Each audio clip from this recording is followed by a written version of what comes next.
Alrighty, we are on the internet. Welcome everybody to session 11. What is it's Ocho? Not Ocho. Once? Trace? Once, I think is 11. Cheers. Oh. As well.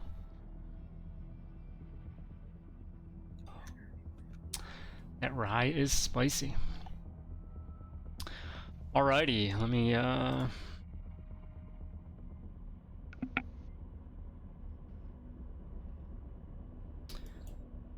why can I not deal? Can you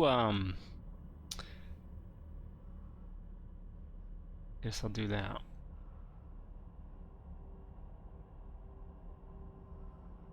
Who are we missing? Indy, you're not in the Roll20 yet? Nope, I forgot to click the last button to launch. Okay.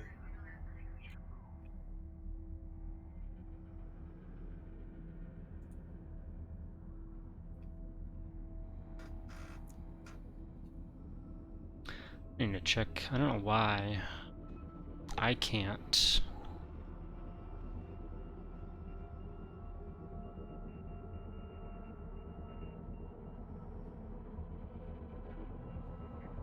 Pull cards off of your guys' things. Trying to steal this card from my hand. Do I let it go or no way? Oh, you have to sit. You have to tell it. Yeah, you're requesting to steal. Oh, should just be able to steal. I'll get rid of them because I gave you one early. You're only at one. You took your blue eyes white dragon, man. You gonna let that slide?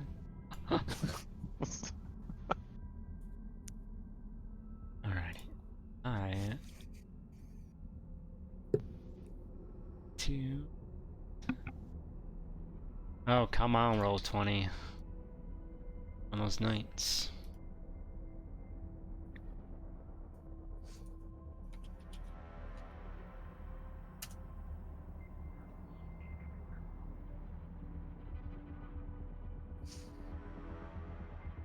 Sweet. Let's try this. Refresh. And while that's happening, let's recap. So, welcome everybody. Last week, you guys had all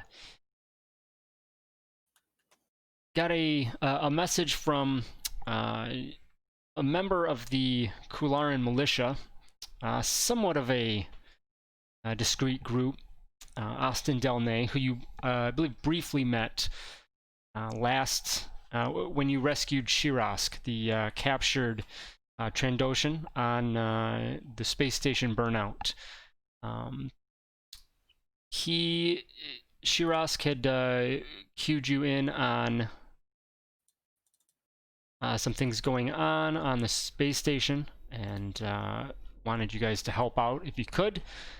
That they were basically sending people there to fight, basically to their death for their entertainment. You all had rescued him, luckily, and then brought him back. But a week or so later, he, through Austin Delnay, one of the members of the militia, as I mentioned, reached out with Shirask, now a officer of the militia as well, that they have found locations of a large group of Kularan prisoners that they're hoping that you all will go and help rescue. So you obliged and set off to do so, heading into the Therian system to where was that at?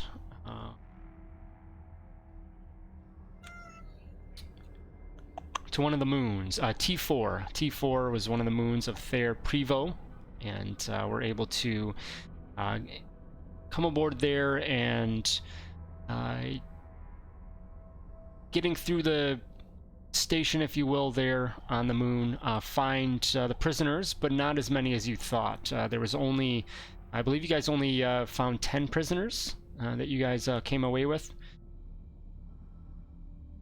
and fought your way out as your distraction.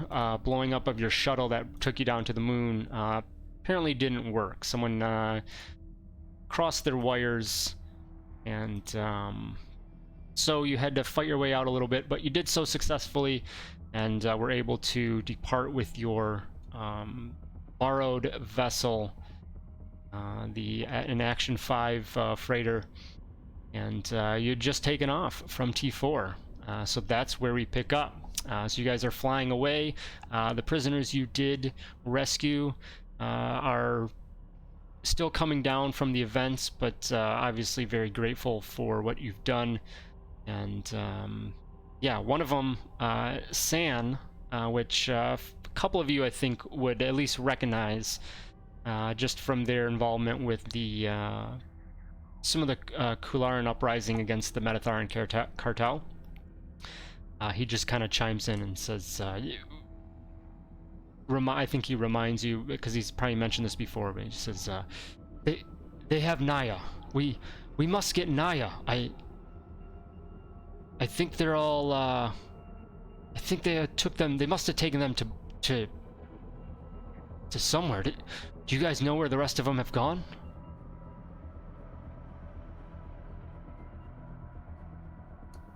Were we actually told where they were going for by Shirask? Yeah, I think we know that they take them to Burnout. That's the Yeah, I'd say that's a assumption, very unless they safe have, assumption. Yeah. they Okay. have a second fight club somewhere. Yeah. We'd So never the- know about it if they don't talk about it. So.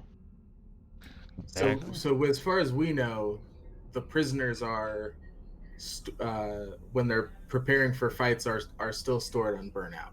We don't think that they're stored anywhere else. So Right. we just need to find them wherever they're being held on Burnout, I guess, right? Is that where we're at? Yeah. Yep. Let's see. Okay. So Shirask would have mentioned that, you know, basically the main objective here is to get the prisoners out from T4 before they're taken to Burnout. So, fortunately, that hasn't happened. There's still a large chunk of who you're after that is likely on their way to Burnout.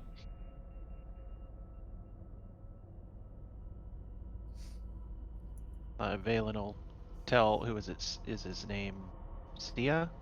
San. San. Yep. Naya is Naya's the other his one. Okay. female counterpart. Yep. Got 'em mixed up. I'll tell him like, yeah, we have an idea of where they're going. Yeah, we're gonna head there now, and hopefully head them off and make sure we get every single one of you back where you belong.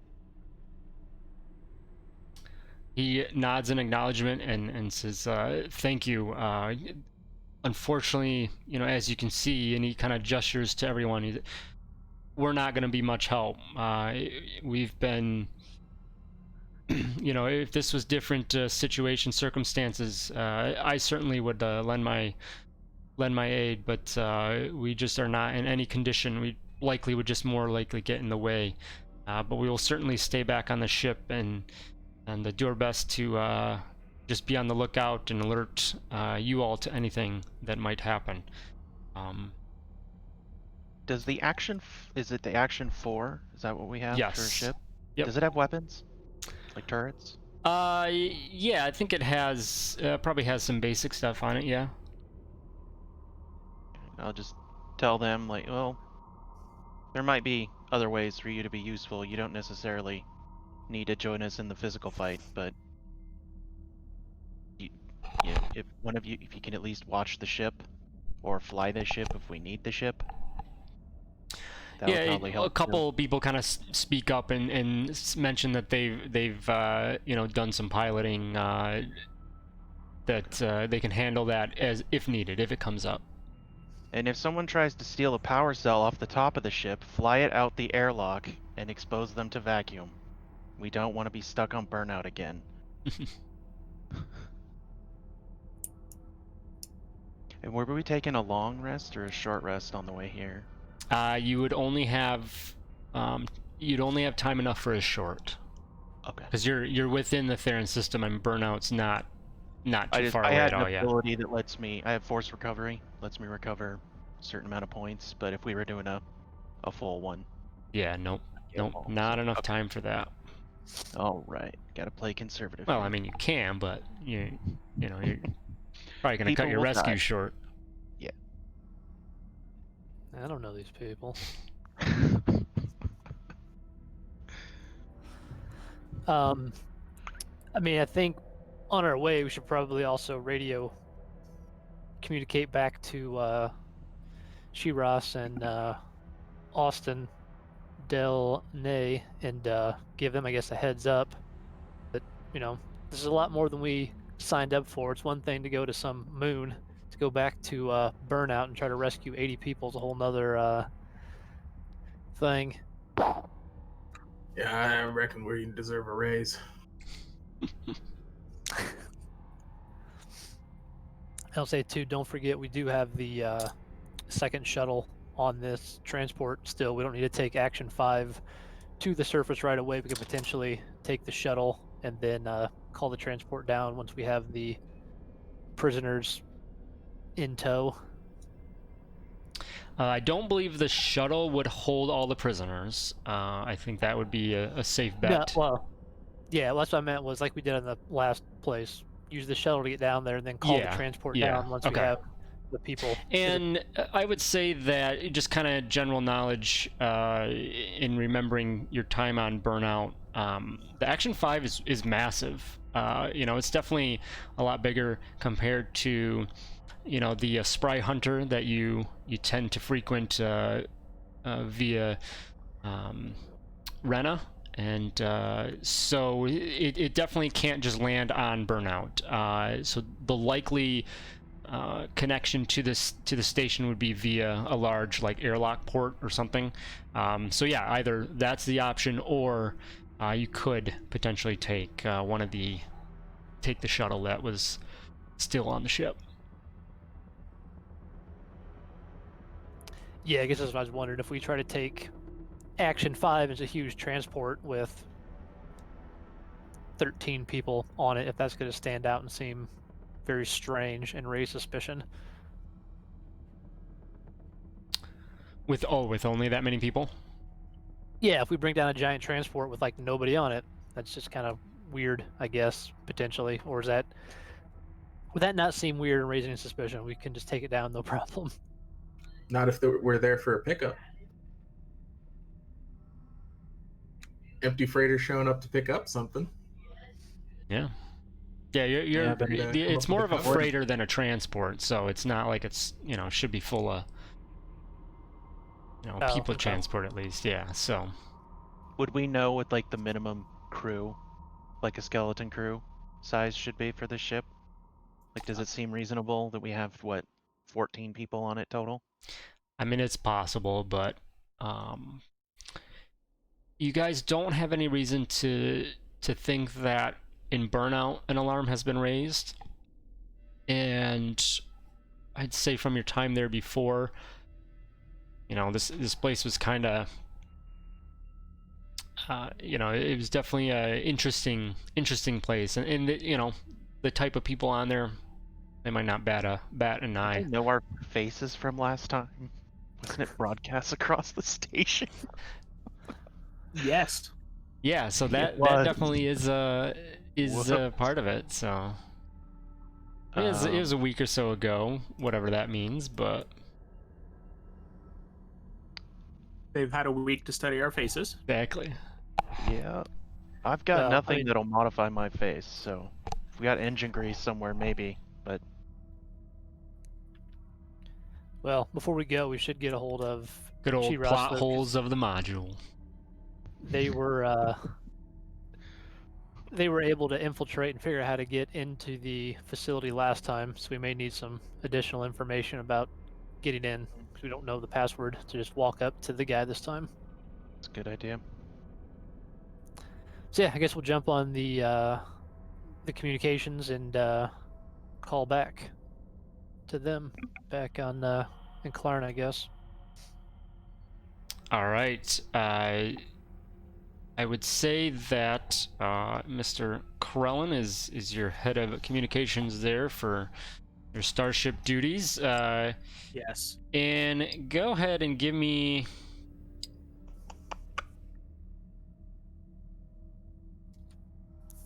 Let's see. Give me a technology check, Okay. just to see that you can have this be a secure communication. As you know, that Shiras stressed that this was definitely a covert mission. With the 15, though, yeah, that's good enough to do what you need to do to dial this in and make sure that somebody doesn't easily cut in and figure out what you're doing. What is the specific message? Good question. What message are we sending?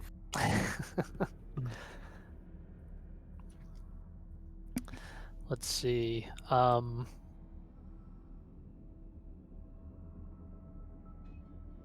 know you said this is encrypted, or are we Yeah. fairly confident that it is? Okay. Yeah. Guess we could just say completed pickup on what's the name of that moon? Something T4. 4. Completed pickup on T4. Collected 10, remainder en route already to Burnout. Please advise.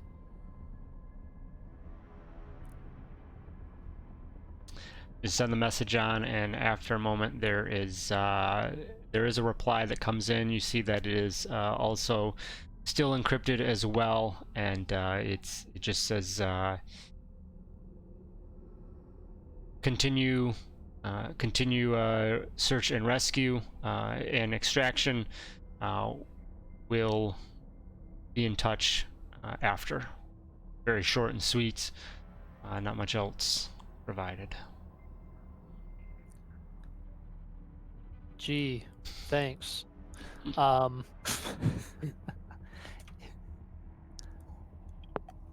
I click send. Any any recommendations on locating assets for pickup? Question mark. What do you mean by assets? Well, the people. The people? Okay. Yeah. I'm not just coming out and saying we're on our way to pick up those 80 prisoners that just came from T4. Just in case.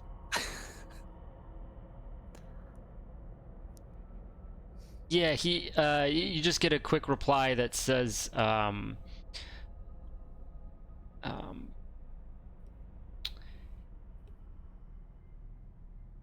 seek passage below as before.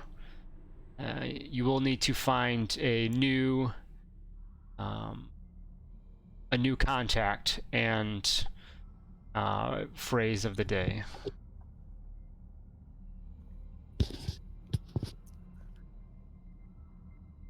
Oh, super useful. All right, well, they're no help. Looks like we're figuring this out on our own. Is there a way he can tell us, like point us in a direction or to a person that might know those things? Or are we just winging it? Yeah, you don't think you're gonna get that. But I would say amongst the four of you, I mean, you know, the cafetorium, you know, that's going to be a good place to maybe start and, you know, go and do some investigation for some information. And, you know, if it comes to it for the right price, you'll definitely be able to probably find somebody that has some information. It's definitely kind of the way that the Burnout works. Okay. All right, well, I guess put in the coordinates for Burnout and start heading that way. All right, so you do so, and a second.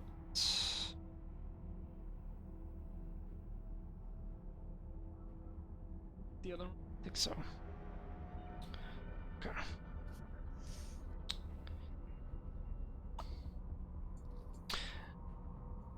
So you head towards Burnout, and hanging alone in space before you is the H space station you remember as Burnout. Looks exactly the same as when you were last here, and you know, quick scan of the area shows that traffic seems pretty normal as it moves around the station.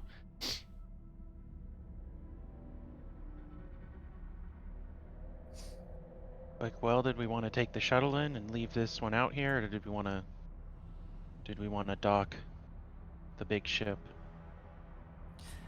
Well, if having the large ship doesn't raise any real suspicions, probably better to take it so we can make a quicker getaway instead of having to wait for it to show up and dock in case we're being pursued as we try to get out of there with the people. Good call. All right. I'm So down with that. You're taking that action 5? Yeah, we'll go ahead and dock that. Okay. So as you pull up with that, a traffic controller calls ahead and just asks if you guys are docking, and then with reply does say that that's fine. Points you towards a kind of a docking tube jutting out from the station, and then also there is a fee of 250 credits to do so.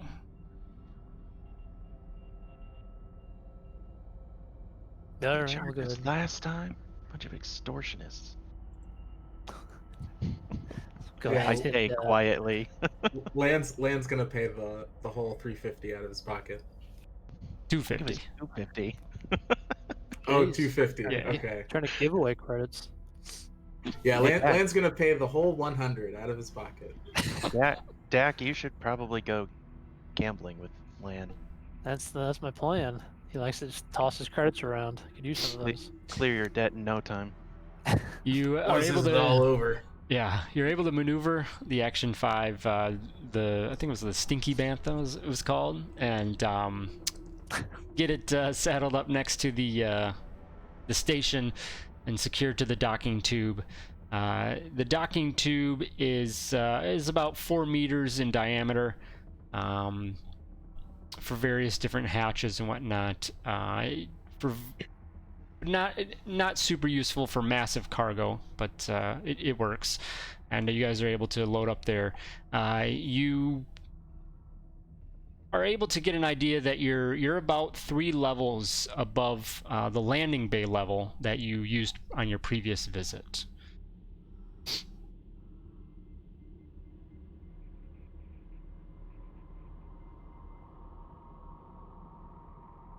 Well, what's our first stop? Well, I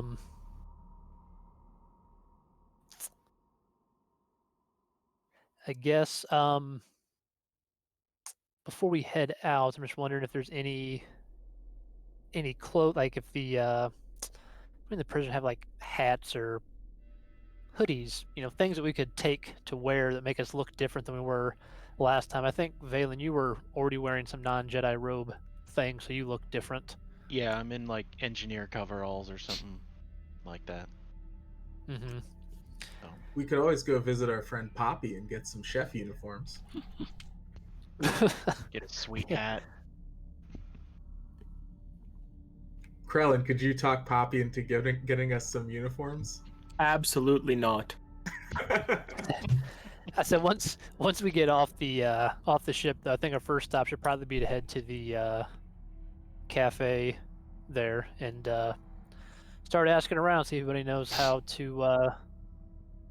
It sounded like they have people come to those fights to potentially gamble and wager on this. Maybe we can make a contact, say What that about we're that looking Bothan to. and Wookiee pair of people we met at the get the Oh yeah, bins or whatever Lolo. they were? Is it Lolo and? Have his I name forget what wrong. the other guy's name was, but Lolo was the Bothan, right? Something like that. Or no, maybe that was the Wookiee. Okay, yeah, I have Lolo and Or- Koos, but I didn't write which yeah. is which. I think The Rhodian, or I think it was Rhodian. no, Bothan. Yeah. Bothan. and Yep. Wookiee. Bothan was the one with the L. Yeah. Yeah, that's true. We could talk to them in front about that. Yeah, but be prepared to pay 500 credits for whatever the hell he's gonna dribble out of his mouth. I can handle that we one. could see. Yeah. Sorry. No, We could see if Valen, last time you cured Poppy of his allergies, maybe he'll be really grateful and be willing to help you out. He had a pretty big cleaver. So he was very adamant not to come back. You've got a lightsaber. You're scared of him? I don't. I mean, I'm not. I could kill everybody in there. That's just not what you do. It's not. Well, dark side sounded pretty good right about now, ain't it, Valen? No, we have some means and ways that aren't dark. You all I'll take your word for it. I'm only good at shooting stuff. you get ready to head into the station and make your way down to the cafetorium to kind of reunite with the wonderful atmosphere of that place and see what it has to offer. So everyone's stepping out of the starship, making sure you have everything, all your belongings that you need, that you head on, doing your phone, keys, wallet check. And Lan, you notice as you go through, gotta put his headphones on, he's not even hearing me. There he goes. Lan, you notice as you're going through your check, you feel something in your pocket, and there are a handful of credits that are in your pocket, 250 credits to be exact, that somehow maybe you left them there in between your last load of laundry or something. Well, I must have blacked out drinking again and won at cards. Holy.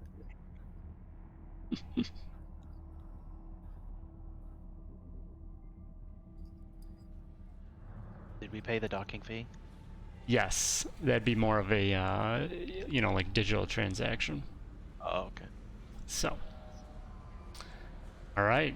So you guys heading right to the cafetorium. As or as looking as nondescript as possible. Okay. Our Yeah. specialty. All right, so you head down to the cafetorium, comes into view, and the doors open as in front of you as there's a pair of Wookiees that exit, momentarily exposing the unchanged interior. It's exactly as you guys all remember, a large group and a large room, I should say, with many different patrons in there, various different species here on the station, enjoying food and drinks and whatnot in between. You know, many of them workers here on the station, some of them, you know, making a pit stop, kind of as you did previously, whatnot. And yeah, you just see various beings about. Any suggestions on where to start?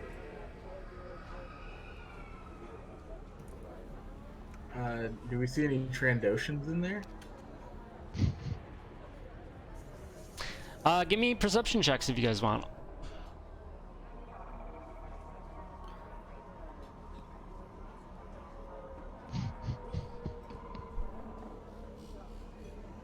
Krellin, was that 8 for something? No, I Okay. just I misclicked.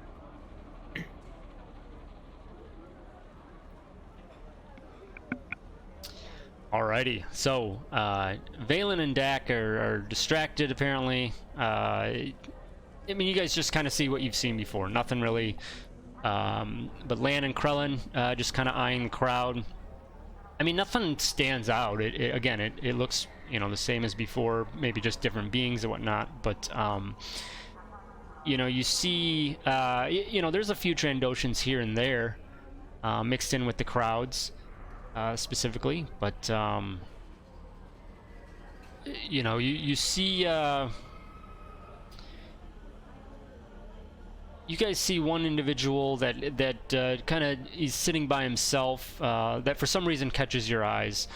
It's a squib that is over, just kind of sitting by himself enjoying a meal, and for some reason he just has a presence of himself that seems like maybe he's worth talking with.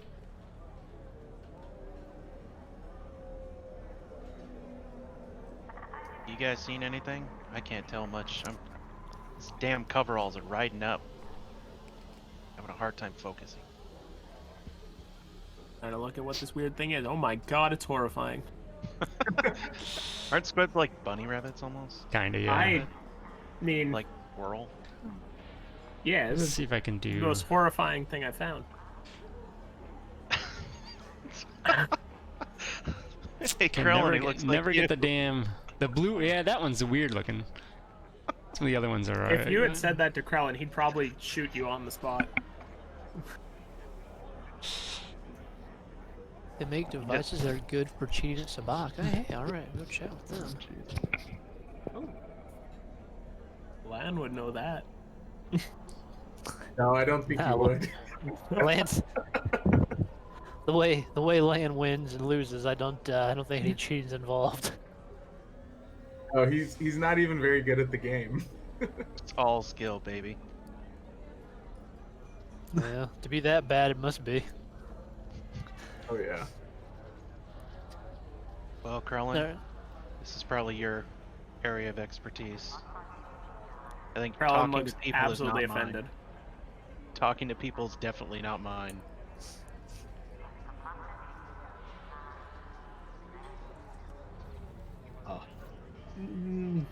I can try. What do we want to ask that thing? Good question. Probably should be discreet. So much as we can. I think. What do Yeah. we? What all do we actually need? We need. There's a password and what was the other thing? I think that's the Getting main back. thing. We're just trying to get. Oh, we need get the entry. name of. You have to have like a contact name too, don't you? But yeah, because we need somebody that we're meeting with, and then a password to give that person. So Yeah. Okay. basically, overall, we're looking for a way to get access into the underground fights that are going on. I usually find the best way to start getting information from somebody is just to sit down and start up a chat. Start asking too many questions too soon, you might spook them. Do you want to handle it? Yeah, I can. That's fine. I'll put a hand on Dak and give him guidance. I believe in you, Dak. You've got this.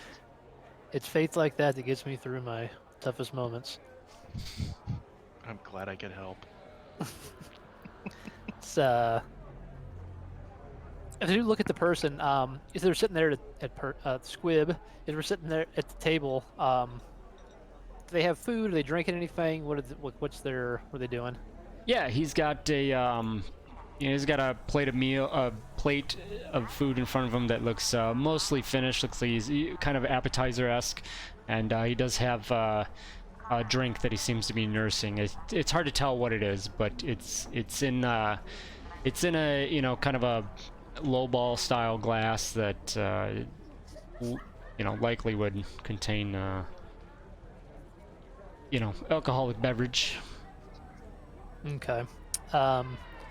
Dak will go up to the bar and get a quick drink himself of some sort of liquor, some sort of alcohol. Okay. Once that's I guess in hand, walk over to the table where the individual is sitting, and yeah. Quite the place, Burnout, huh? I've only been here once before. It's your first time? You come here often? He looks up from his meal, from his drink, whatnot, and says, "Hey, how you doing? I've been around here a bit." He speaks kind of. He speaks loud and boastful almost. And you see that a few eyes kind of look over for a quick second as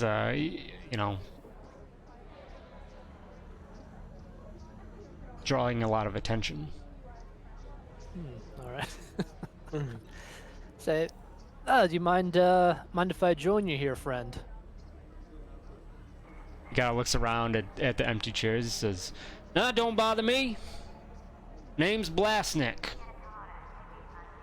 Hi, Blasnik. Name's Zark. "Nice to meet you, Zark. What brings you to Burnout?"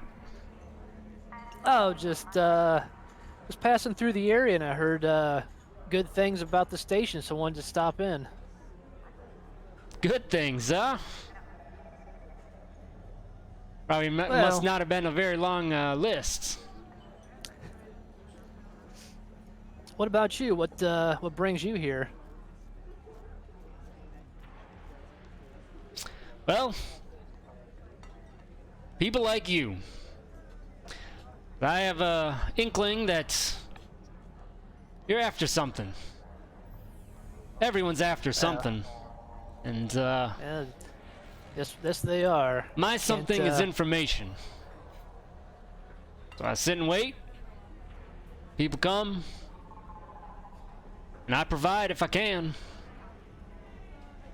So your business is dealing in information, eh? Yes, it is. And what type of information might that be, if I might ask? Now, it depends on what you're looking for. Well, you see, I'm a bit of a sporting man, and I heard if you know the right people around the station, there might be some things worth gambling on.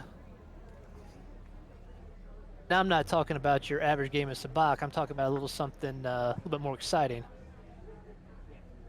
Interesting.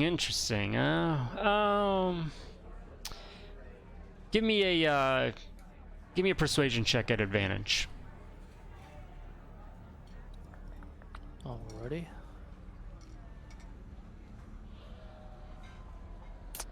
Consistency. Double 13s. He says, "Well, yeah, I think I understand what you're getting at, partner.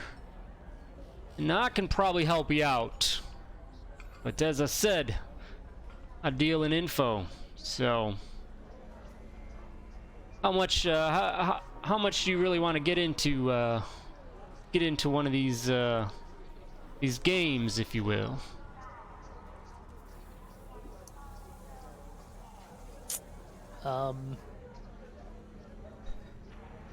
Do I feel like he's asking for how much I'm willing to pay? Yes. Or what I'm... Okay. Just making sure I'm on the right wavelength here. He's a squib. He wants credits. He wants credits.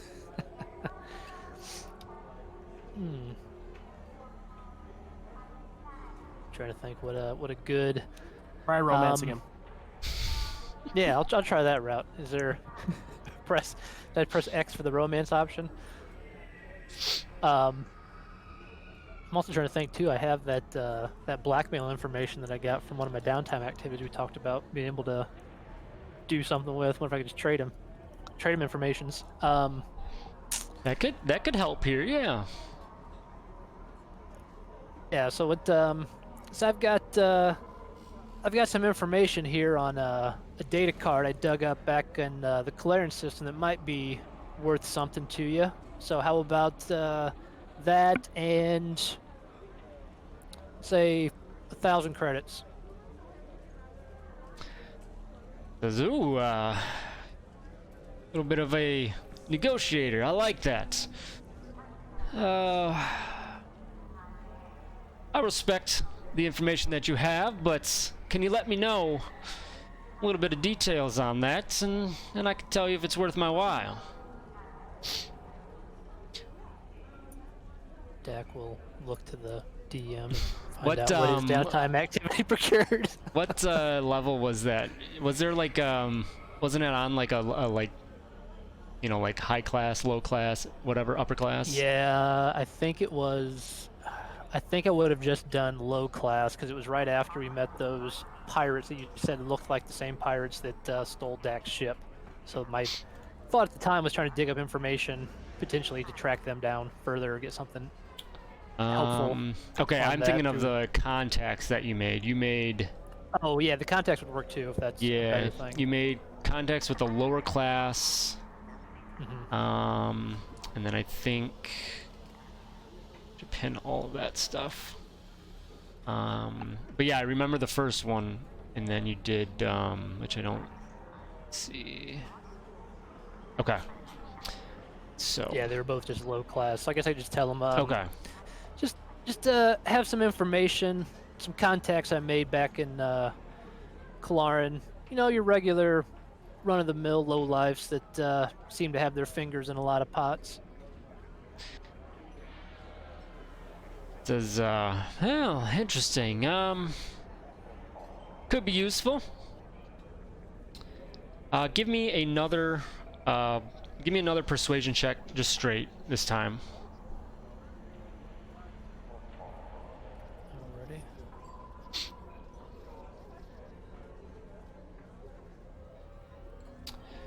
Very nice. So he seems pretty intrigued by this information, and he likes your offer alongside of it. And he says, "Well, I think that'll do. I think that'll get you what you're likely after here. So you want to know how to get into..." He doesn't speak as loud with this. He kind of hushes a little bit, but he says, "So you want to know how to get into the arena, huh? Maker, I don't know why. Terrible place that is. I can help you. That is. Of course, you're gonna need to know. You need to get in touch with someone to get you in. And we've got sort of a word of the day, a phrase of the day, if you will. So Interesting. So make note of this. Today, you're going to be looking for... The heck is it at? Aren Discon. is your contact of the day. And once you are able to connect with Aaron, you just need to let him know Basha Retruve.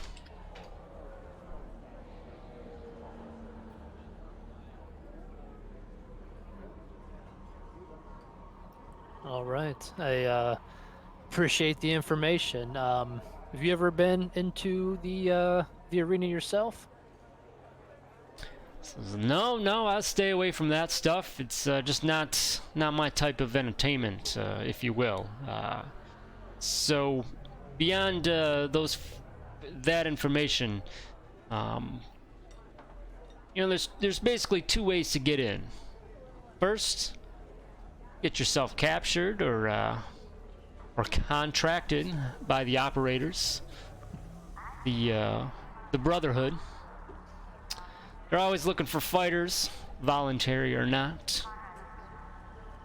And second, maybe the more less threatening way is to get access from the galleries. Galleries are the front row seats that look down onto the arena. For those that just really want that up close view of the action. That said, smell of blood and whatnot just really isn't my cup of tea. Yeah, don't blame me there. It's not my favorite thing, but it's a good way to make a few extra credits. You know what I mean? To each their own. If you're looking, to get to the gallery, as long as there's seats available, you can get some seats purchased from the droids in the lounge area. Just let them know. Just order a drink, specifically a spiced Jedi Mindbender.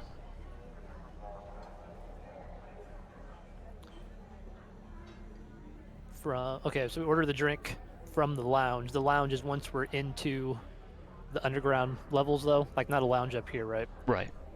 Okay, just making sure I was following it all correctly. Yep. All right. Well, thank you, friend, for the information. I appreciate it. Sure thing. Thank you.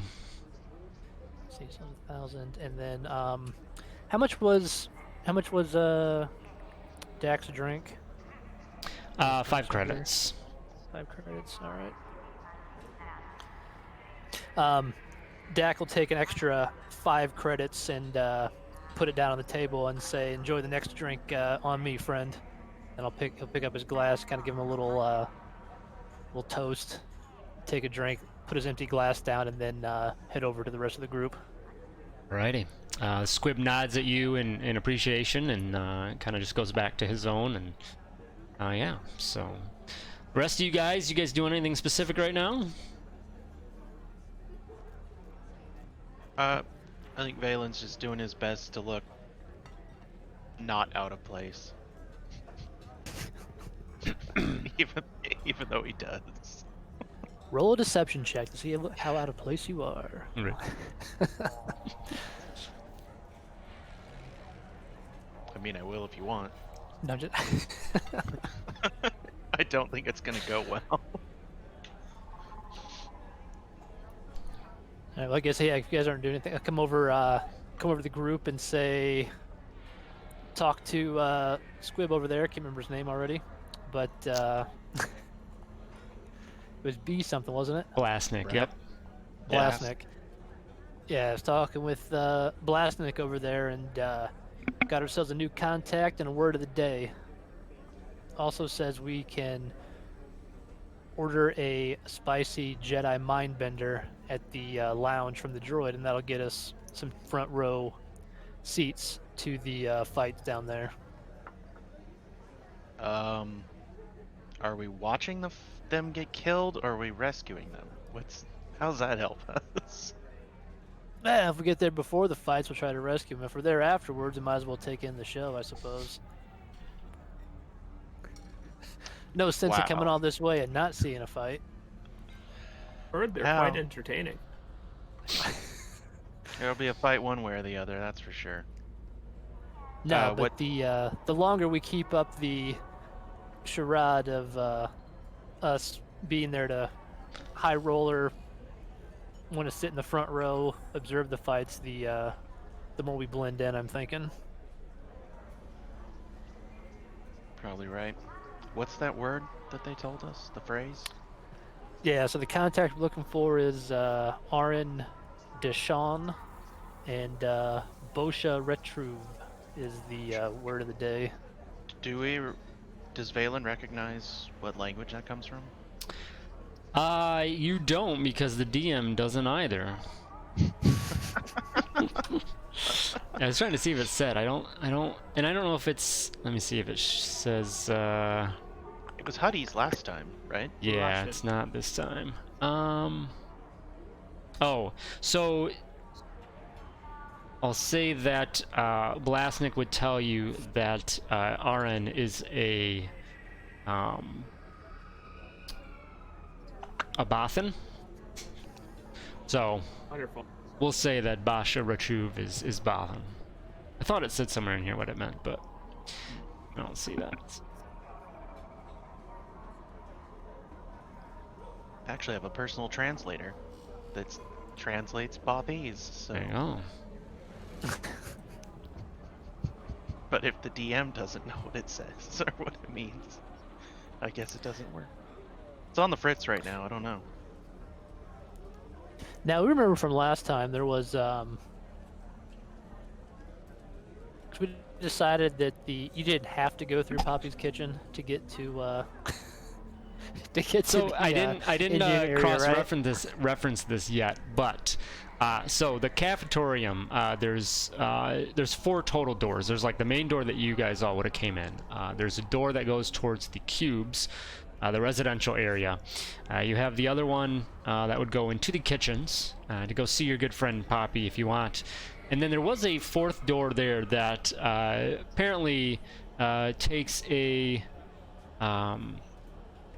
spiral staircase down to the depths of the station, and that is likely the passageway that you want. All right. So, yeah, I say we take the staircase, unless you want to go and visit our good friend Poppy. But he didn't seem to enjoy our traipse through his kitchen last time, so. No, if they've been parading our face around, plastering it everywhere for everybody to see, we're probably not going to be very welcome in that kitchen. Chefs are temperamental to begin with. You guys helped him out with his allergies. You helped him with his recipe. Annoyed him like 5 multiplication. times. Yeah, he didn't seem even all that happy after all that stuff we did for him. So, plus that big cleaver. I'm not looking forward to seeing that thing again. Alrighty, well, just heading out the other door and making your way down. I'm game for that. Yeah, sounds good. Follow Dak. Alrighty. on that one. So you take the staircase down, and your memories of Underburn return as if you were just here the other day. You get to the bottom of the stairs, and you come to a room, the room similar as last time. Banks of computers and equipment fill it up, and you see Celestin technicians scurrying back and forth, as well as a few guards here and there. Everyone inside spots you all as your eyes fall on them, and you see that they look tense, with irritated scowls crawling across their faces. And as the last of you kind of step off the stairs, a pair of human comes over. Excuse me, is there something I can help you with? Oh, are these like the same little guard guys we ran into last time? Not the same, but yeah, But similar, same similar same pair. Yep.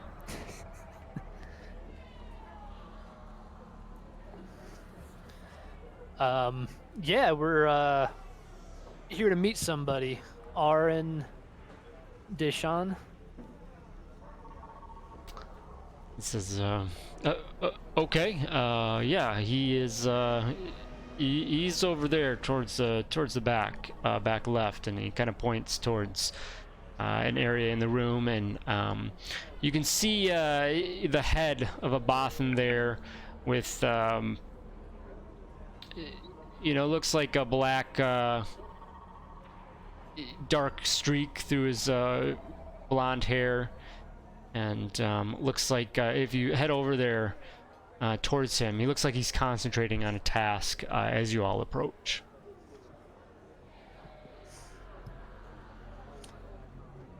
Alright, I guess we'll, I think last time we just walked up to the guys. I guess we'll just walk up to him and say, excuse me, are you Aaron? He doesn't even look up at you as he's still kind of focused on what he's doing, and he just grumbles, and he says something. Does anyone, other than Valen, does anyone speak Bathese? Whatever it's called? Okay. Valen, you said you have your translator on? Yeah, I have the personal translator. Okay. So you hear a grumble and then something in a different language, and Valen, it kind of translates out as you kind of activate that, just basically saying like, yeah, who are you? What do you want? I'll reply back to him. What was it? Actually, I do have that. Basha Retrove? Okay. Yeah.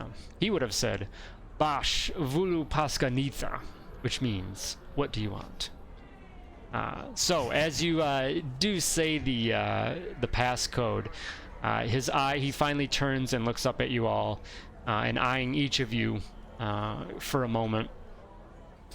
And then he kind of just looks back towards his console, and you see him reach over and press a button there, and same as last time, a part of the floor opens up to reveal a descending staircase. So he just kind of steps aside, gestures towards that, and doesn't really say much else, just says something else, and to you, Valen, you hear him, through your translation, just say, enjoy, good luck. And Valen will turn and say to him about the same thing, but yeah, damn it, I forgot what it was. Bothans have a very specific, greeting. Telling the waitress, thanks you too, when she says, enjoy your meal? Something like that. No, but they have an actual specific one. I was trying to remember it and be a lore nerd, but I forgot. Valen just says thanks you too and walks away. Yeah, thanks you too, walk away. He says walk away. He doesn't walk. No, he'll walk away. All right, so you head down the very dimly lit staircase, and as the last of you heads in, what's your guys' marching order as you go down the stairs? I think Lan will bring up the rear. Go second. Alternate blue people. Guess I can go first. All right. Yeah, so you guys head down. It's very dark down here. You quickly, maybe get some deja vu of last time as you head through these corridors that are, they're not kept very well and whatnot. Give me perception checks as you guys head through here.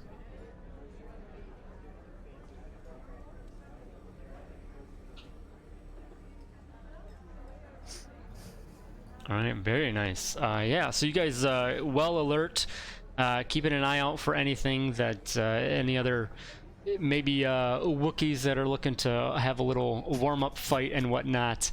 But as you continue on from the dimly lit corridors on your way, eventually you all see a little bit of a warm, bright glow ahead, and you step to a room with neon lights that you see just running throughout the room, providing just enough light to see by, but it obscures the faces of the other patrons. You feel that you've come upon the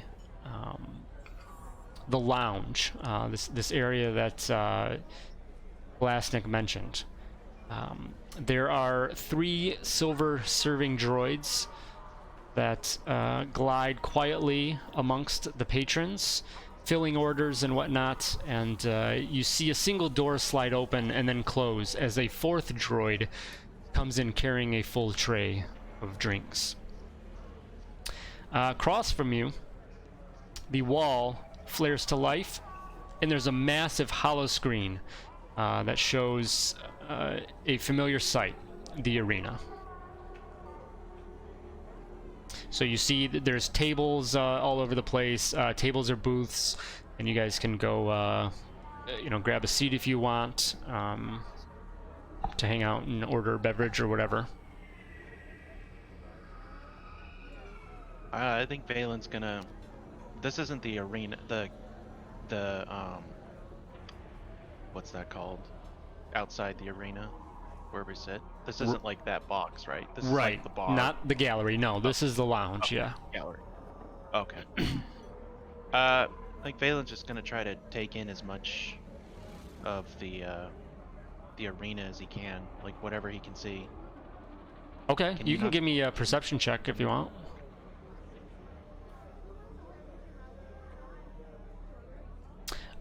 What were you specifically looking at? Like the setup, like what's Of the like arena or the of the lounge? Sorry. well, the lounge too. I don't. Can we see from the lounge? to So the arena? you just the screen. There's just a hollow screen showing okay. the arena. So yeah, basically this is like, big screen TV where everyone's hanging out to watch the event. Yeah.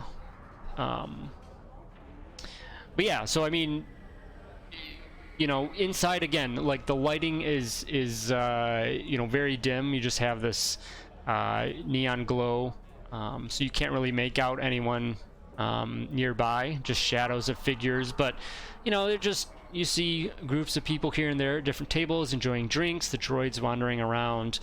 There's a slight din of conversation, nothing really that you pick up. Maybe you catch a... Say that again?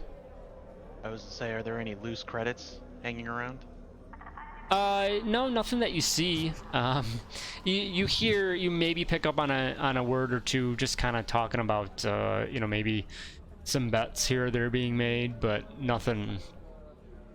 Nothing substantial. And then as you look if you look at the hollow screen and kind of study that, it just has a view that's panning a little bit back and forth of the arena. It's very, it's kind of a like tiled but dusty, dirty floor of the main base, and it's a rounded square, like almost square arena, and then you can see the galleries, as they're called, adjacent to the walls of the arena and you can see that it looks like you can see some shadows of figures that are in some of the galleries as well. So there are patrons or whatnot out there already.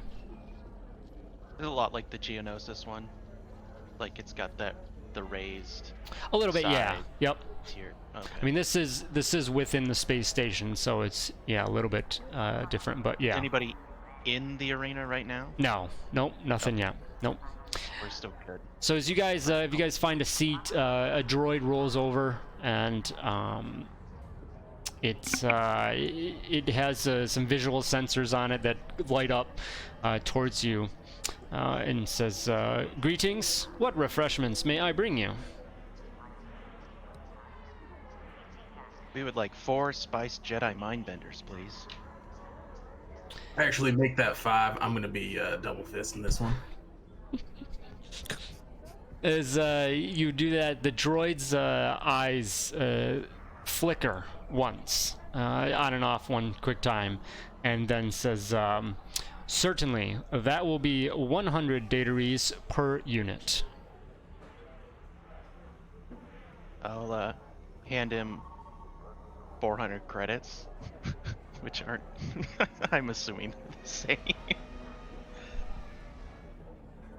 The droid takes it. Alex, you can see him quickly compute, and he says, this will only cover 4. Are you ordering 5? Oh, I'm sorry. I thought you meant units as in us. Organics. Here's another 100. The droid takes that, and then after taking the remaining payment, then reaches and puts down on the table in front of you a small, dark plastic chit on the table for each of you. And then it heads towards the door that the last one came through, and it rolls away. You see the chit in front of you, and it's just kind of a little, something that Lan and probably Dak, something that's used in sabacc. Very similar to that. Nothing special. They're very dark blue, and they have a gold triangle painted in the middle. Other than that, they don't seem to have any other special attributes. Before the droid rolls away, could Lan try to slice it so that it just gives Valen his money back? It's a great way to win friends inside the. Yeah, right. Or to not draw failed. attention to ourselves. Yeah, it's just a couple hundred credits. So give me a sleight of hand check. Okay. Okay. Oof. So you go to try and because you have to kind of plug into this droid to do what you need to do, and you just fail miserably at trying to be subtle, and you go up and the droid just kind of, as he rolls away and you go after him, and you hit him like almost too hard, and there's a slight jolt, and he turns around and he says, I'm sorry, was there something else that you needed? Well, no, it's nothing. You're very shiny. Thank you. And Lan turns around and leaves, looking kind of embarrassed. The droid then just kind of turns and it doesn't really give any acknowledgement and continues on his way and rolls away.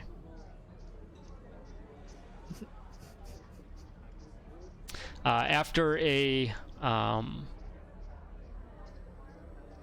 couple moments, the droid does come back with some beverages and passes those out to each of you. Wait, this is a real drink? I thought that was like a code phrase. And Well, I ordered 2. Lan grabs 2 off the tray. What's it smell like? Like, does it smell dangerous? It's a mind bender. What do you think? I mean, you know how like there's a difference between how Everclear smells and like regular vodka? Like one smells like rancid death and the other one smells like just regular death? there's a little bit of a cinnamon to it. Oh, okay. Cinnamon, That makes it alright. better. So the droid Star brings Wars those cinnamon. over. The droid brings those over and then says, in a little bit of a hushed tone for a droid, says that,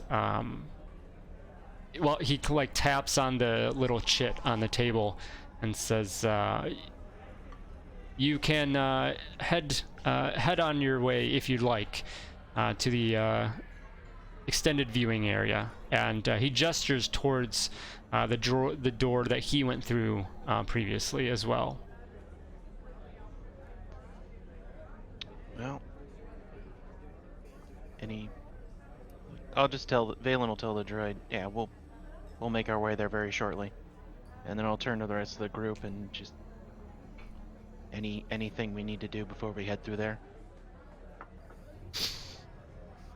like save the game or something. This is probably the last chance we'll get.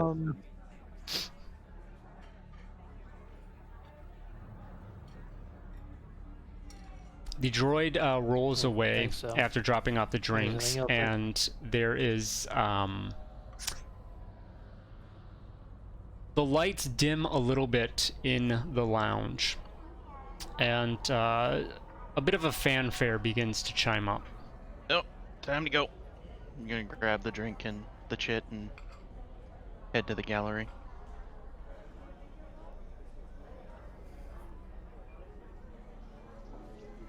No. All right. So you guys head on through that door, and as you head through, there's no one on the other side, and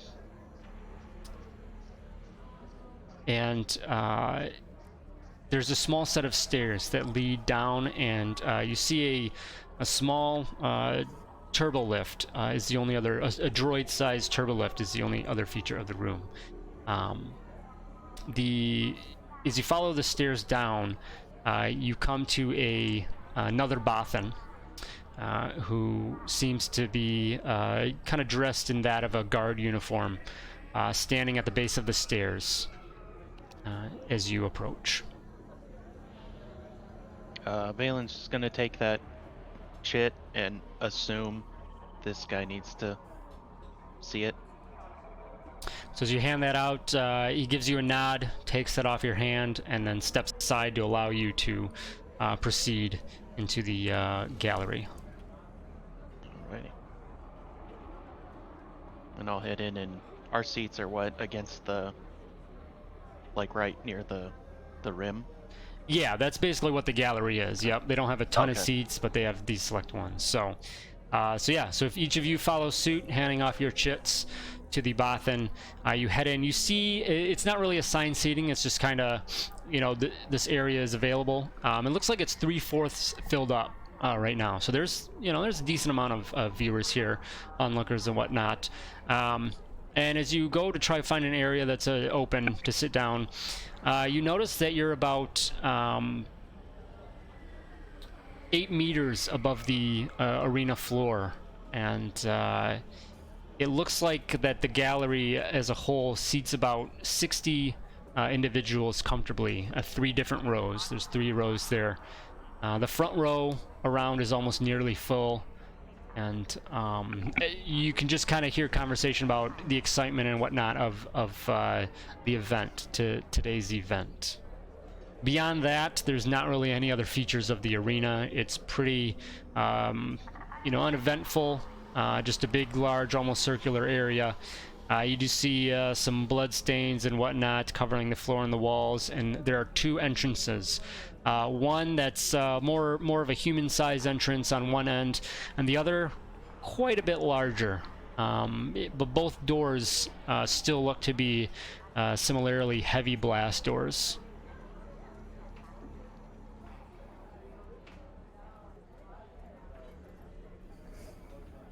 What, did you say anything, like, is it a straight drop?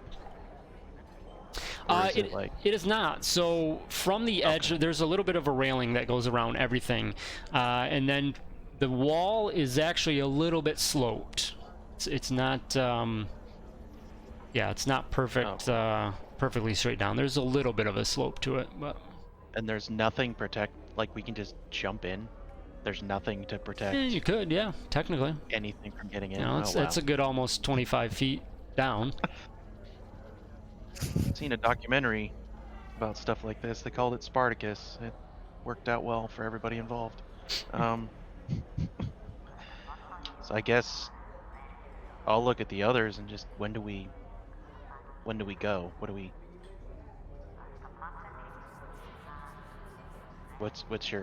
What's your guys' thoughts? It's probably about to start soon. Well, I figure the big door, it's got the beasties behind it. The little door, got the prisoners behind it. But I ain't got no clue how to get through that door. Looks pretty damn thick. What do you think? Can we see from here? Is there like a door panel on this side, or would that be controlled from the other side? What do you mean? Like a like a control panel. Oh, control panel. Yeah. Yes, there are. There are panels for both doors, so on either end. So if, Okay. yes, there is some kind of electric panel on each one. Well, maybe we can use that, but we're gonna. If we jump down there, I imagine we'll have all sorts of attention on us. I don't know how feasible that's gonna be, but that's one way. I do have my universal cutting tool, as they call it. That'll probably take a while. As you guys find your seats and sit amongst the crowds and whatnot, and the fanfare that had started seems to crescendo and get to its end, and there's a bit of a silence, and you can just feel the tension amongst the crowd of the excitement and whatnot. And then all of a sudden, the smaller of the two blast doors begins to open up, and 8 haggard beings stumble their way into the arena. There looks like there's a couple guards that are kind of forcing them out. They've got some kind of it looks like a stun weapon or something, shock weapon, that they're forcing them in, and then the guards head back into the behind the doors as it closes. They look like they have, I mean, primitive, if that, weapons in their hands, you know, simple dagger or a spear-like thing, but questionable at best. And they're all very warily eyed, and they just look at each other amongst the group, just wondering what's gonna happen, what's going on here. There's a roar in the arena erupting through as these individuals come in, and then you hear the loud noise of the heavier door begin to rise.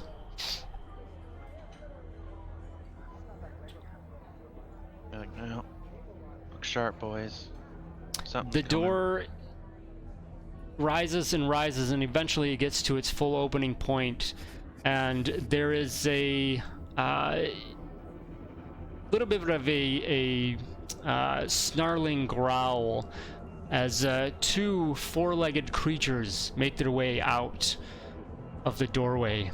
Everyone give me a... let's do nature checks, please.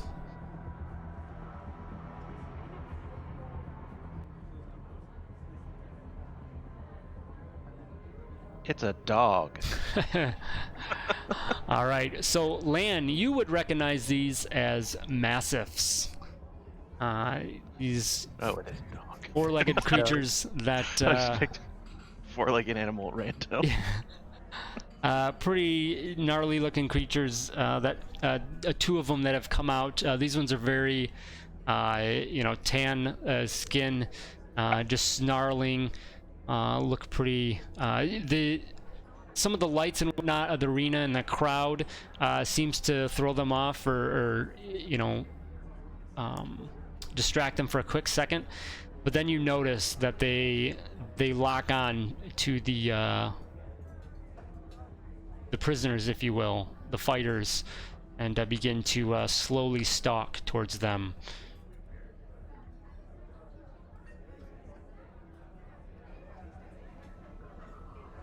I think it's now or never. So can we gently go down the side of the thing?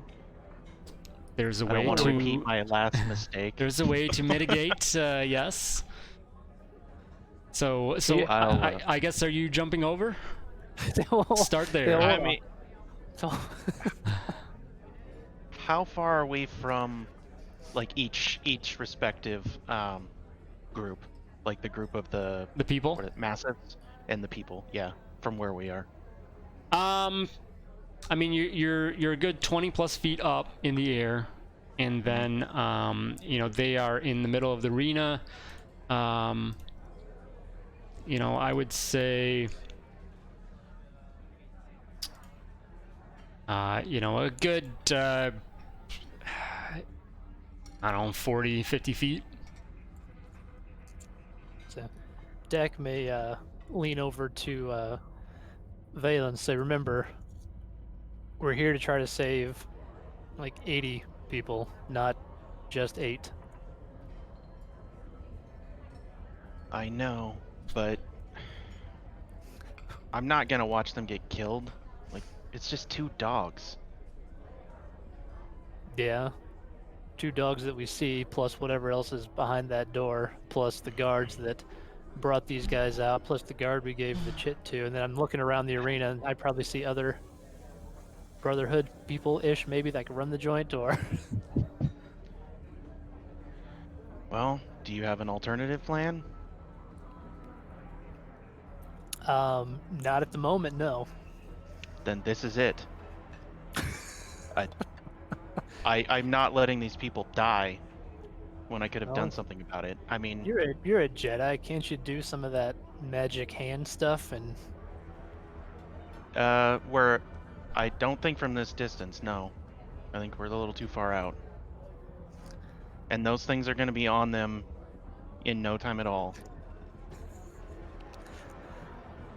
So we're you said we're about what, 60 feet from the massives, and then like 20-ish up, probably like 30 for good Yeah. measure. Yeah. Yeah, no. They have to get much closer for me to actually do something effective. Otherwise, we stay here and watch them die, and that's not happening. So, You can stay up please, here if you I want, but I'm jumping down. I prefer them over me. please roll initiative, please. Hey Todd, Yeah. is there like any door or something that seems to lead sort of like to like the back of this place? Like back employees only type thing? Back like where the animals, the creatures, or the prisoners came, kind of, or just... Well, because that's like down in the arena, right? Right. I mean more like up above, because we're in the stands now, right? Unless we... Yes. Yeah. Okay. So is there like a door somewhere else that leads like maybe to another chamber? Pretty much, you not really. You just basically the entrance that you came in, and then you can assume that maybe there's other ones. You know, like any kind of a stadium that you might go to. Basically, a similar entrance exit, but yeah, nothing that you notice on your way here, at least. Okay. Yeah, no, that's what I was starting to think too. If we potentially that guard that we gave our chip to or whatever, bribe him to find out if there's like where they keep the prisoners. But we're here now, and Valen's jumping into the pit. Is it possible to get like above the door where the prisoners came in? Not in the easily. stadium? So the gallery is just on either side. So the seating would stop, and then you wouldn't have anything over directly over that. So no, like basically, you know, it'd go to the corners on either side, and then it's barriered off, and there's not access there. Okay, well, before Valen does whatever stupid thing he's about to do, Krellin's gonna just quietly get up and sort of, you know, casually make his way to the furthest end of the, like the bleachers or whatever, towards the prisoner door. Say that again. You're So, going like, where? if it's like on either side and the prisoner door is like somewhere, I'd like to go as close as I can while still up there in that direction. Yeah, so basically like around this corner, so like somewhere around here. Oh, there's a map. I didn't even know. Gotcha. Yep. Yeah. Alright. Yeah, so Lan and Krellin get down on initiative. I rolled it, but I didn't select my. Oh, okay, token. let me add you then. 19. Okay. Token. What's happening? You're there. Oh, the map was bugged out. I was wondering why everything was weird.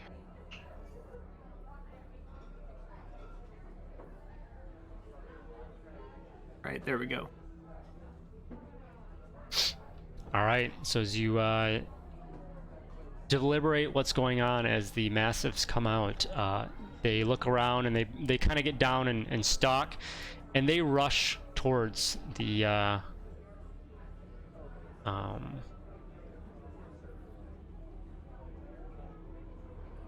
towards the captives inside. Sorry, how far did you say I could get? Like over here? This ping is where it stops. Okay. Like So that's then as far as you can get. Past Right. that, it's not accessible. Could I use my bad feeling to have ran over there? Yeah. Okay. What size of creatures are these? Medium? Medium. Yeah. It looks They look like. that way. Okay. You see them rush towards the prisoners, who just look beside themselves. They don't know what they're doing. They don't know what to do. And the two massives lunge out, and as you sit there watching this, you hear a cry from the crowd as the group tries to kind of run away. But it does no good, and there is it looks like as they kind of disperse, try to run away from the massives, there is a figure slumped over on the ground that does not move with the group, that the two massives just tear into, seemingly a lifeless body, down to, looks like now there's 7 remaining fighters in the group. All right, well, I'm not gonna watch these massives rip these fellas apart. We gotta do something. Yeah, just do what I do. Didn't I already jump in? Are you jumping in? I thought I already did. Okay. Yeah, so if you are doing that, give me a Does that happen? acrobatics Jack check, just please. Turns and looks at Krellin like, what the? Yeah, Krellin's like already gone. You turn to look at him. You're like, what? All right, so you jump down and try and do a little bit grabbing onto the sloped edge to break your fall, but you jump a little bit too far, and you go past the thing and come down hard, taking 6 points of damage from the fall that you come down. Like when you jump from too far of a height and it travels up your legs. Yep. Oh. The rest. So after. Okay, so Valen, you would have jumped in. The massives would have lunged towards the towards them. I'll say that. I'll back it up and say that one of the prisoners has not died yet. So if you are jumping inside, and then the rest of you guys, what are you doing? I have a jetpack, so I'm assuming I can't save Valen now after he's jumped down. But could I toss my jetpack to Dax so he can use it to fly down if he wants to fly down? Because I have a rifle. I can shoot him from up here. Well, I've got blasters. Dex not too interested in flying into the pit of death. Land You guys eyes are both here. surrounded by a ton of people that are likely scum of the earth, here to see, people die. So keep that in mind. Alright. Yeah, I've got 2 bad things down here with me. You have like a whole crowd of people. I chose wisely. Well, so far these are just my gambling buddies. I haven't done anything to. I see Valen jump. Hey, what's that guy doing? Balin Core. All right, Lan, what are you doing then? Lan looks around and like, hey, would you get a load of that guy? And points at Valen, and then he activates his jetpack and just jumps in with him. All right, you going in as well then? Yeah. Okay. All right. Anything else as you jump in? No, I'm just gonna look at Valen and say, you, if you get me killed over this, I'm gonna haunt you hard. I'm a All Jedi. right. Some of us can come back as ghosts. I'm gonna haunt you too. Krellin? Nope. Oh, that. Yeah, we hear you. So, quick reclarification. There was some kind of like a security panel or control panel to these doors? Yes, there is. Okay. All right, then I will use my... What is it called?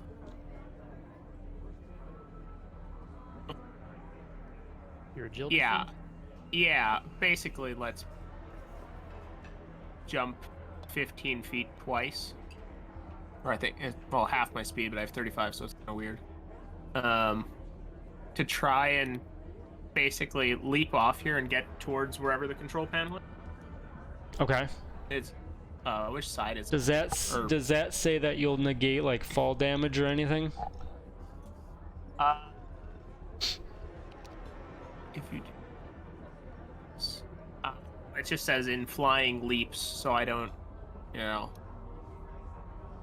bottom part.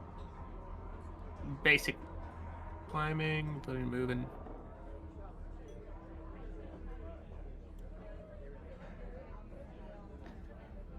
Yeah, Mrs. Climbing takes no extra movement, so I guess you say you're climbing down? Okay, so your flying is 2 short movements, half your speed. Okay, so you can jump. All right, I'll say that you can do that. As I said, you're a good 25 feet up. And it's slightly sloped. So you can use that. So 15 feet down, you have 10 feet to go, another 15 feet to get to the ground, and then you have your normal movement. So if you kind of land down here, and then from here you've got 30 feet to, or no, sorry, is your total 5. Sorry, what's that? Your total is what? My total movement speed is 35. So you'd have Not like including 5 more. Okay. And then, sorry, where's the panel? It's gonna be next to the door. Okay, then I will, in that case, use my bonus action to dash towards it. Mm-hmm. And then, with my action and stuff, can I try to get the door open? You can certainly try. Give me a. Do you have a slicer's kit? Yeah, slicer and security. Okay. Yeah, give me a slicer's kit check. All right. Damn it. So you tap in and try working your way to get into this thing, and unfortunately, just pressure of the moment gets to you, and you can continue working on it, but it's going to take a little bit more time for you to keep going. Can I use my inspiration? You can. Do we have those things? Yeah. I don't know how to actually use it. Do I have to do something with this token? If you just click it and then drag it out to the game board. Oh. Okay. Well, no, there's a giant. Okay. Round 2, come on, something better. That's a little bit better. Very nice. Alrighty, so yes, you tap in and you're able to open up the door or get it released, and you press it and it begins to slowly rise as as you get it unlocked. Okay, that'll be my. You opened the human-sized door, right? Not the. Yes, big I did animal. not go to the animal. making sure- just I making did not sure you want to grab- go to that door. I was very specific. Making sure you specified. Okay. Yeah. No. Dak and Krellin think very similarly about their own lives, it seems. Right. All right, Valen, you're up. All right, Valen is going to move forward.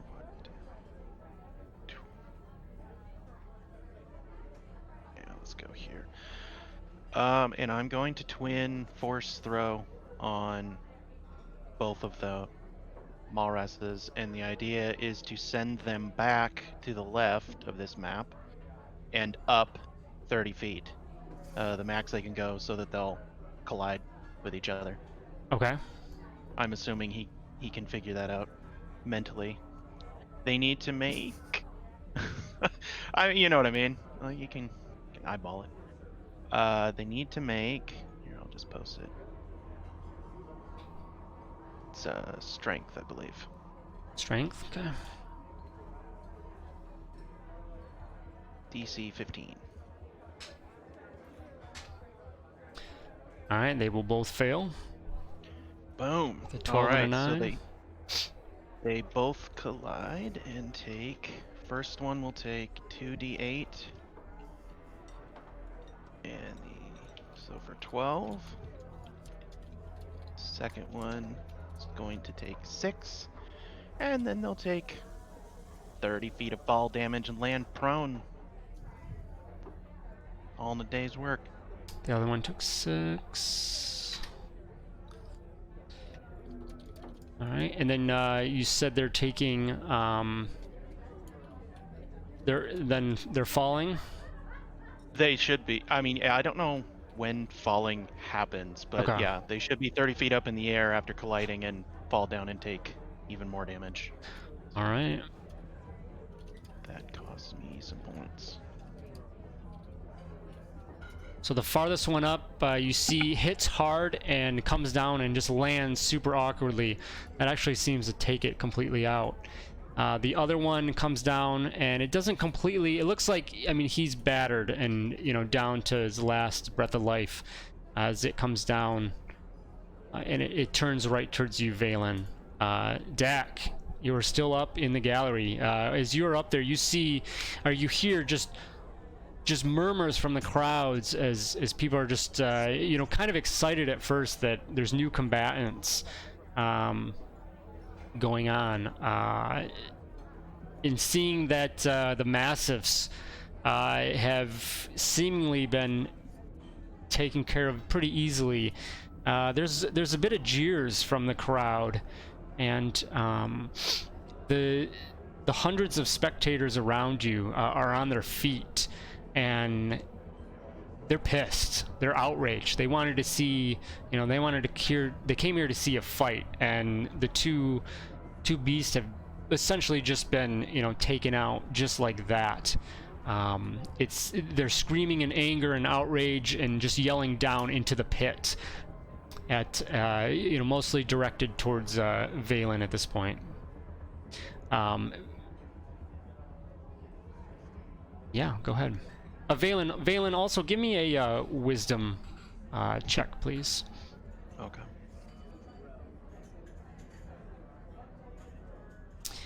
You get a very bad feeling about this.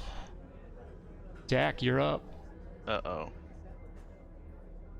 Sorry, you cut out there for me for a second. Give me a quick recap on what what I noticed from the crowd. They're all just angry and pissed off that these two beasts have gone down so easily because they're here for a fight, and that hasn't happened. Gotcha.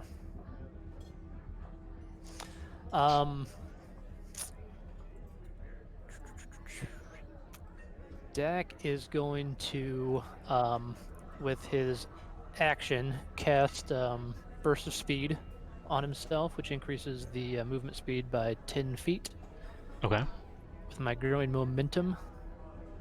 Because you can cast it without using points, but I'm assuming it still takes the action. Doesn't say... Yeah, okay. And then Dak's going to turn to the people in the crowd and say, "Somebody ought to do something about these idiots in the pit and get them out of there." And then he will slide down the slope there to the floor. Okay. To be acrobatics or something to... Yeah, if you're sliding down, give me a acrobatics check. All right, so you are just able to slide down with any issue using the slope and get down with any problems. So you end up just inside the pit there. So yeah, that I believe your turn. All right. Anything so else? So I would use my full 40 movement to get down. I'll give you I'll give you 20 more feet. You're kind of sliding. Okay. Dad's just gonna be yelling, "Get out of there, you idiots!" He's running towards the door that Krellin opened. Okay. The prisoners, they're just so confused at what's going on, and they're just huddled kind of back to back, and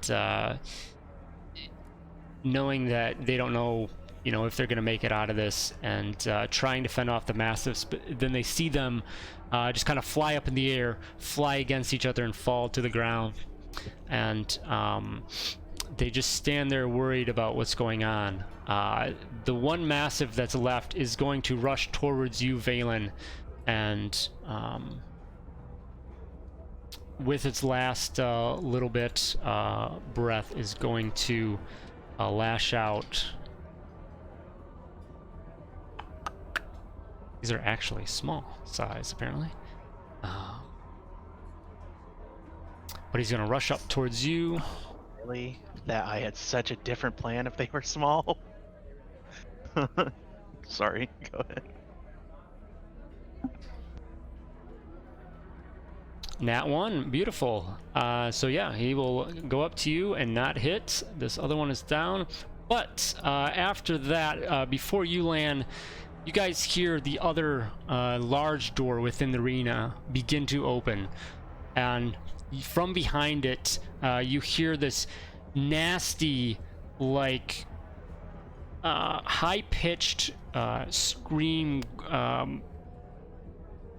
growl or roar, whatever you want, a screech, that's the word. Through the door you hear a screech, and it seems to silence the crowd for just a moment at least. And then eventually the door reaches the top of its peak, and the arena is filled with a roar of glee as a few very sharp green jagged legs begin to crawl out of the door and into the arena as a massive beast comes into view.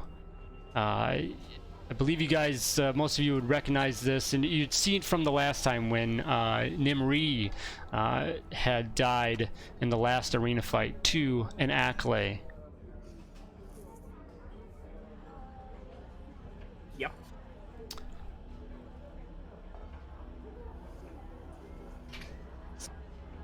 Alrighty. Well, I'm sure glad that I'm not the closest one to it. Lan, you are up.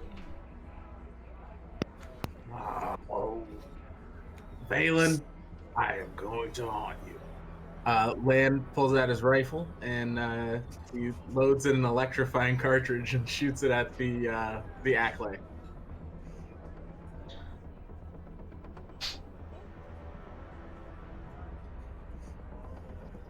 All right, loading up special charge, shooting towards the giant beast. You just are able to penetrate through its natural armor. Go ahead and give me damage. Nice.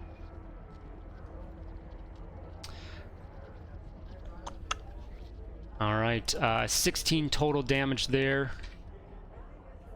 And what do we got? Con save? Yeah. DC 13.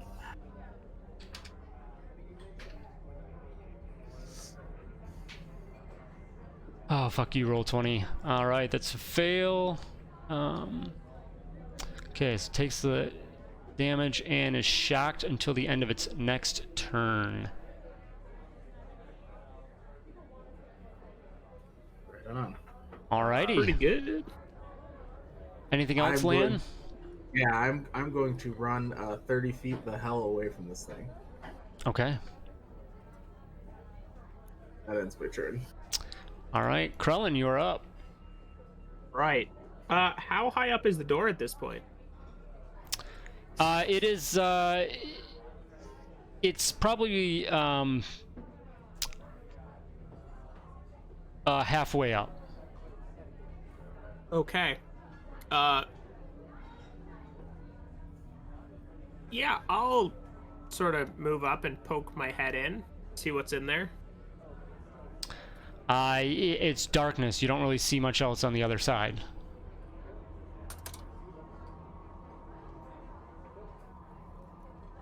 I'll go in, and begin looking for anything. Okay, so you just crawl through, and there's just a empty, massive empty corridor. Are there any other exits in this room? It's just a long corridor. It extends on, and it looks like it turns towards the end of it that you can see, but in the distance, off in the distance.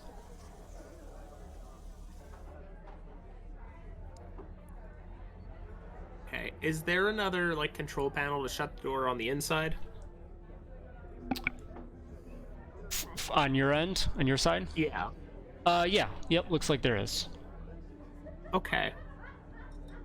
Alright. Stupid turn order. Ooh. Oh, wonderful. Then I will use this opportunity to shoot the mastiff that is beside our good wizard man. Or I'll certainly try at least.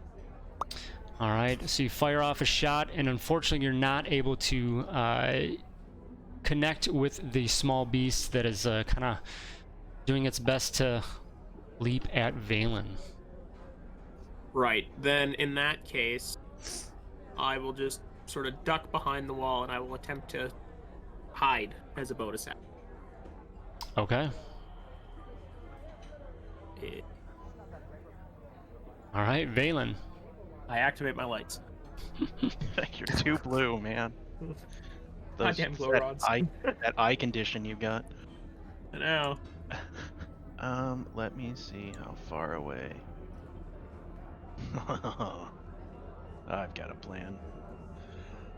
I'm going to force throw the massive at the Acklay. Okay. So the massive needs to make a DC 15 strength save.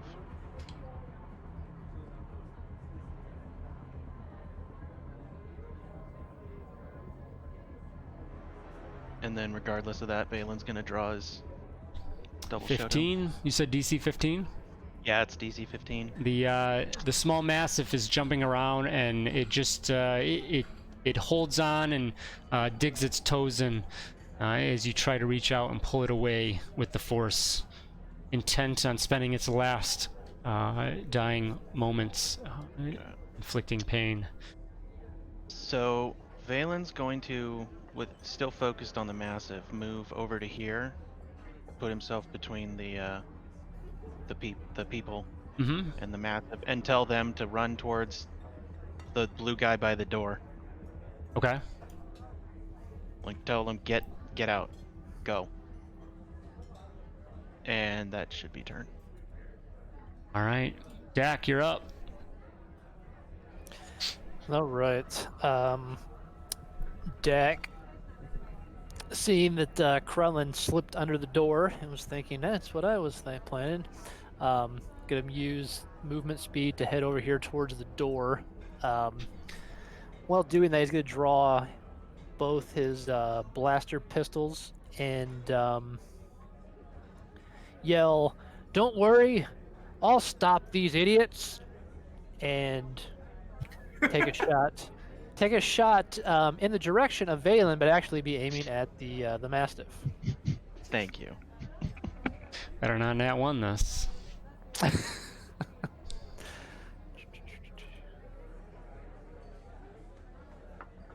All right, so you fire off, and unfortunately the small mastiff is still dancing around, and you're not able to connect with the beast. Going Alright, 12 so going we'll, wide. Do some dual wield style here.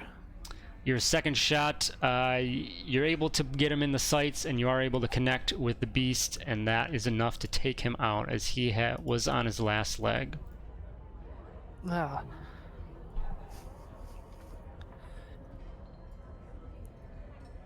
And then Dak will just randomly kind of just fire his last shot off towards the, out in this direction again, keeping up the show that he's maybe trying to stop these guys, Valen and Lan, who have run into the area. And then, let's see, so yep, that'll be it. Okay. The prisoners begin their movement towards the door, doing what they can to kind of get over there. The Ackley is up, and it lets out another loud screech, and it rushes forward and stops for a moment, and it reaches down to try and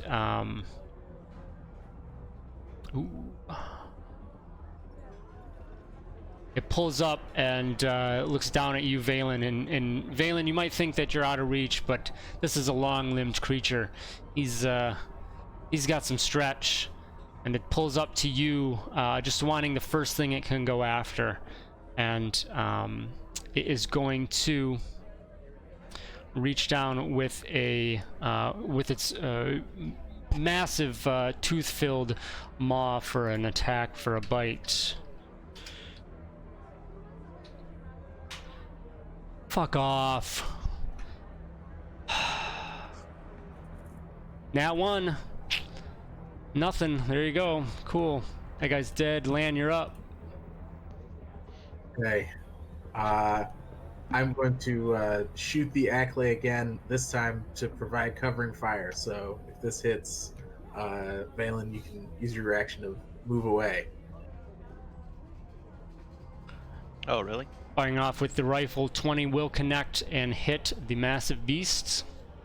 7 kinetic damage. 12. So I have 2 more damage from my superiority die, and use it out direction. Okay. So I move 15 to there. All right. After that, I'm gonna use my movement, try to get over to the door as well. Oh, no, true.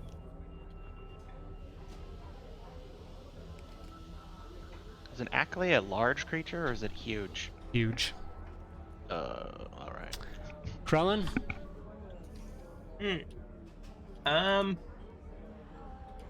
I guess I will poke my head out and try to... Or, well, question. Would be shutting the door take an action, or what would that take?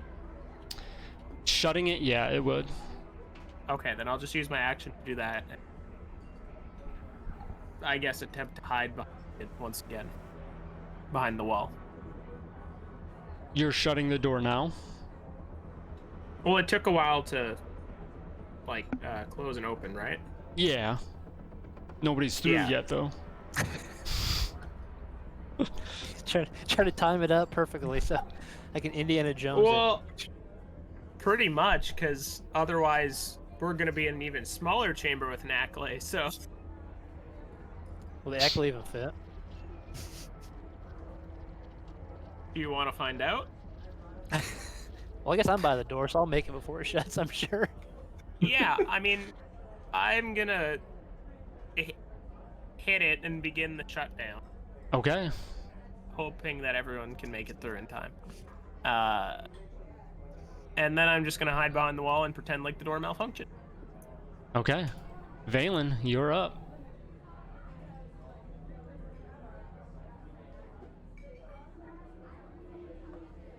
So the other guys still aren't through? No. It's a big crowd. It's 8 people. Oh, okay. I don't know how large the door is. I'm assuming It's they could all like go at the same time in a line. or yeah, something. it's maybe Okay. maybe 2 people, awkwardly get through. This side is Okay. definitely a lot smaller than the other side. Okay. Oh, right. So is that thing still shocked, or is that going to wear off when it has its turn? Actually, it's not anymore. And that just prevents it from having bonus action and action, correct? The shocked is gone. Okay. I'm just It saying, can't take expect reactions and expect 2 hits next time, not one. action or bonus action, not both, is what it was. So. Okay. Well, gotta do something here.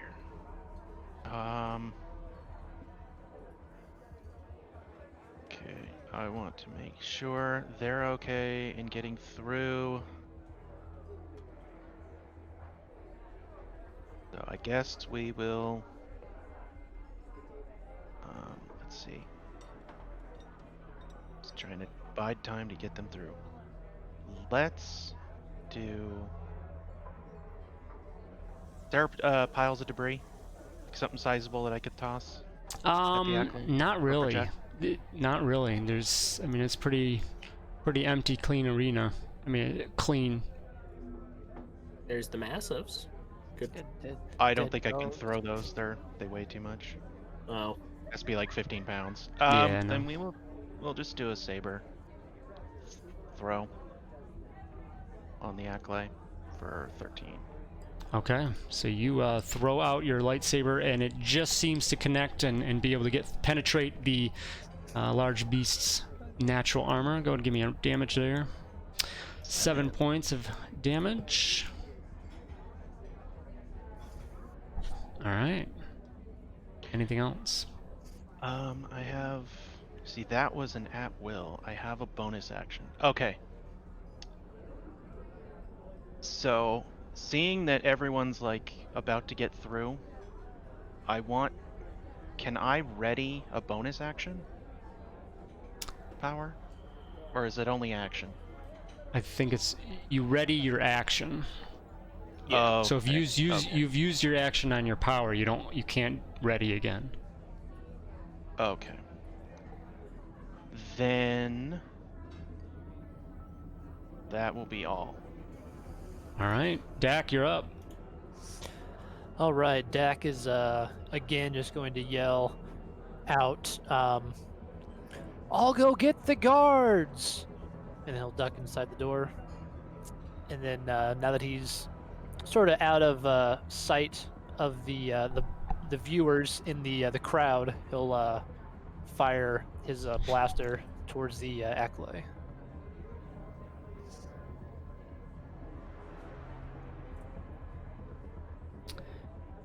Inside the cover of the darkness, you shoot out, and with a 15 will connect and hit the beast.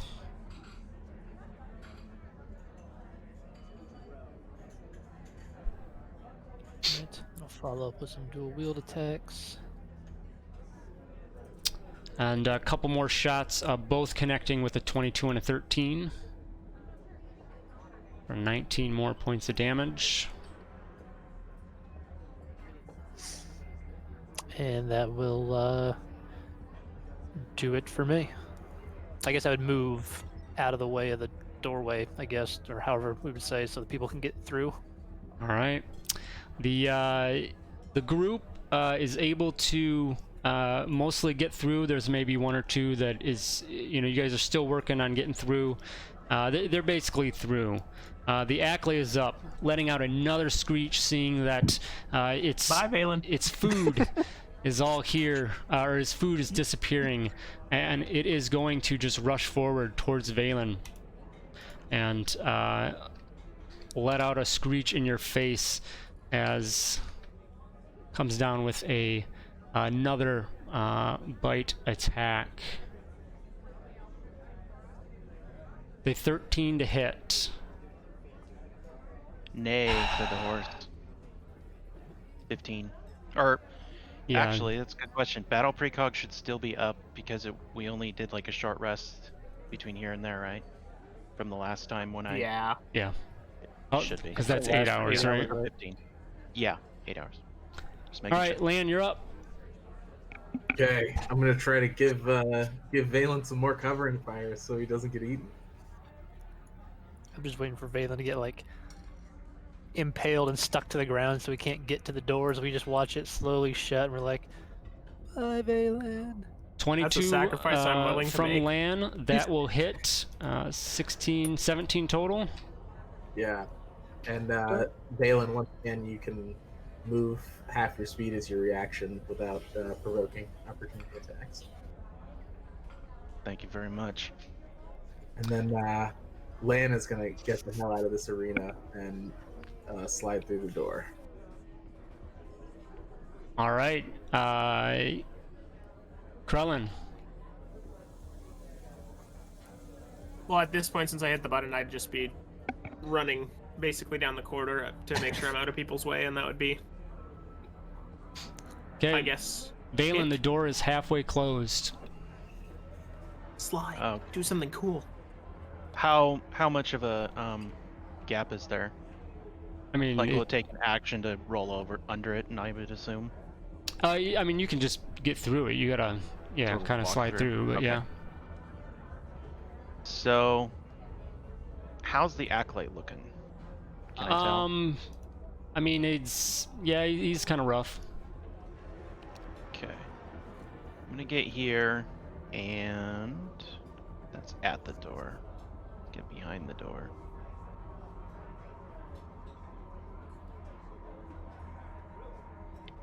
And I am going to twin saber throw. I think I could do that. Yep. So, What are you twinning it for? You can't twin it on one oh person. wait, yeah, that's right. You can't do it on the same person. Then just one. Okay. So it'll be at disadvantage as you have the door closing, in front of you. Okay. Disadvantage. Boom. Can we use the inspiration to just make it regular? Probably had to do that before I rolled, huh? You can, yeah, that's fine. Alright, we'll do that. Bam, bam. All right. So as you throw your saber out underneath the door as it continues to close, it goes out and strikes the beast. Going to give me damage. 4. Lets out a little bit of a squeal as you hit, and the saber comes back to your hand just in time as the door continues to close. Anything else? Nope, just gonna stay on the acolyte side of the group of people. Okay. Just to protect him. Dak? All right. Yeah, Dak will go ahead and I don't know if he can like kneel down if he'd still be able to shoot underneath the door or if it's too low for that. But You'd basically be prone, so I think that'll give you disadvantage on your shots, correct? Prone, I don't know. How does that work? let's see. Yeah, disadvantage on ranged attack rolls within 30 feet. So I'll crawl backwards 5 feet and then I don't have disadvantage. Is that how that works? Wait, let's see. Prone. The creature is disadvantaged. I know shooting at prone things is disadvantage. I'm Yeah. not sure about if you are prone. That's the difference between like D&D, like trying to shoot a bow while prone, but then actually shooting like a That might- rifle or something. While prone is actually advantageous Oh, and yeah. sometimes encouraged. Oh, I thought it Shooting was. a bow while prone would be What did I very say, take,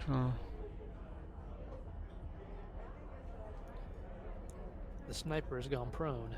He now gets disadvantage. All right, I must be thinking of something else. So you're fine, yeah. Go ahead. I'm not sure. I think in regular 5e it is. I just didn't know if they had changed it or anything for this or not. Yeah. So I'll go either way, whichever way you want to.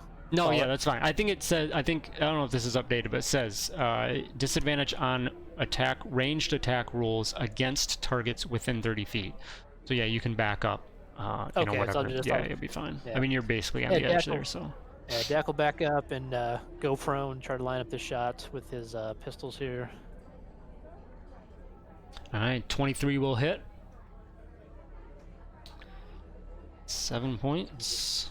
Weak damage on my regular attack. Then Yep, follow with dual wield and see if we can do some more. 2 more shots ring out. First one penetrating soft spot. The second one just getting through the natural armor as well. And it's actually enough. How do you take it out? Hey, all right. Dak, while prone, fires with the first 2 shots hitting the front right and front left little claw legs, seeing that it does some damage, so he kind of starts to fall to the ground, and his head now comes to like eye level with Dak as he lines up the final shot and puts it into the Accolay's face. It slumps over, and you guys can hear as the door goes to close its final way, just an eruption from the crowd, and they do not sound happy. There's just roars and angers and yells and cries, and you can tell that you've definitely frustrated a lot of people here. You now stand inside as the door makes its final, as it closes down its final little bit. You stand in a quiet, empty, dark corridor. I'm kind of sad now I'm not in the arena just so I can start yelling, "Are you not entertained? Is this not what you came for?"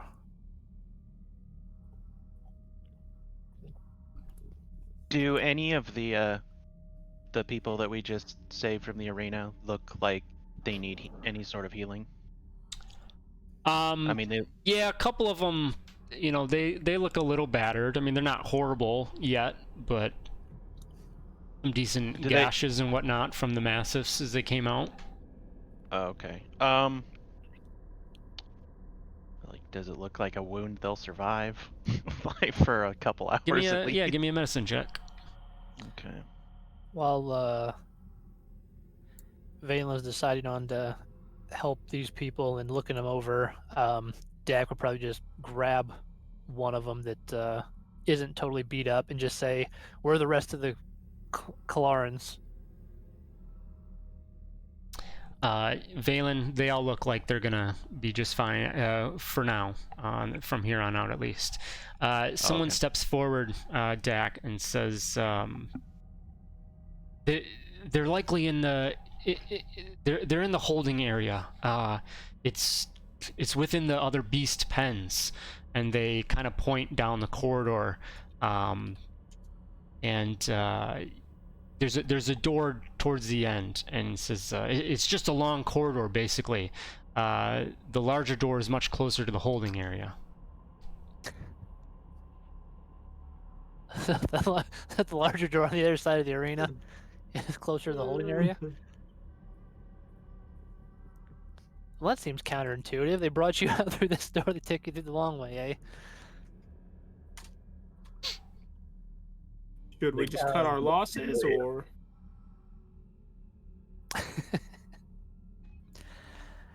What losses? We're still in this. Well, we have 18 rescued now, if we count the 10 on the ship. 17. One of them got eaten. I thought Todd rolled. No, they're all 18. Oh. How many are we supposed to be getting? Did we ever get an actual head count? 100. I thought it's 100. Okay, so we just need to get to the 51 mark, and then we've got a passing grade. Yeah. No, 50%'s not a passing grade. At least not at the academy. It's not. Yeah, it's good enough for me. All right. I mean, I guess based on what they told us, just start heading that way down the corridor. Do any of you guys have a glow rod? I have the lightsaber, but I think it's only like 5 or 10 feet at most of light. It's not like pitch black. I mean, there's dim lighting, but it's pretty dim, yeah. Then never mind. Brelin's fine for a Pantoran. He can see in the dark pretty good.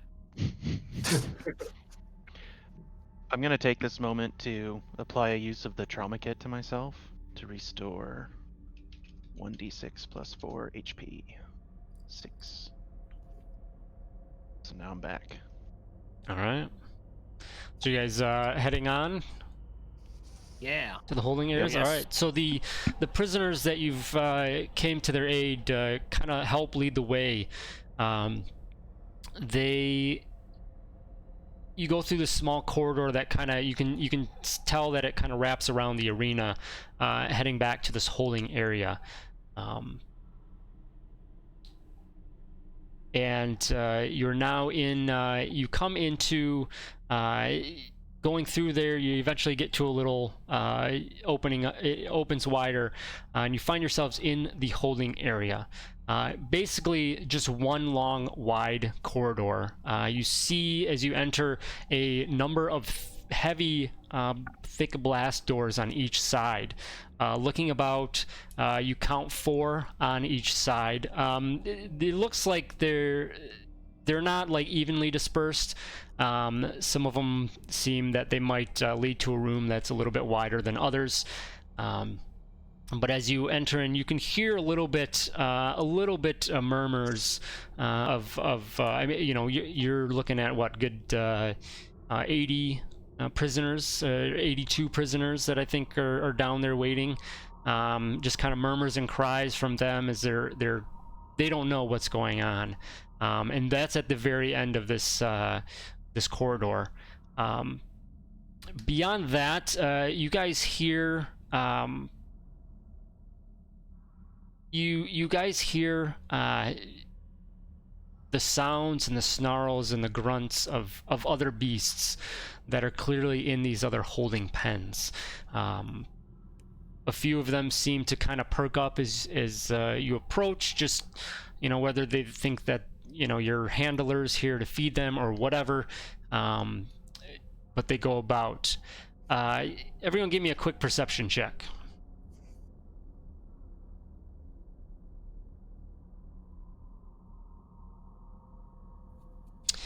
So looking around the room, at the very end, all the way at the end of this corridor, you notice a door that looks like it seems to be a door that might be a some kind of an access. It's a heavier type access door that just kind of stands out compared to everything else.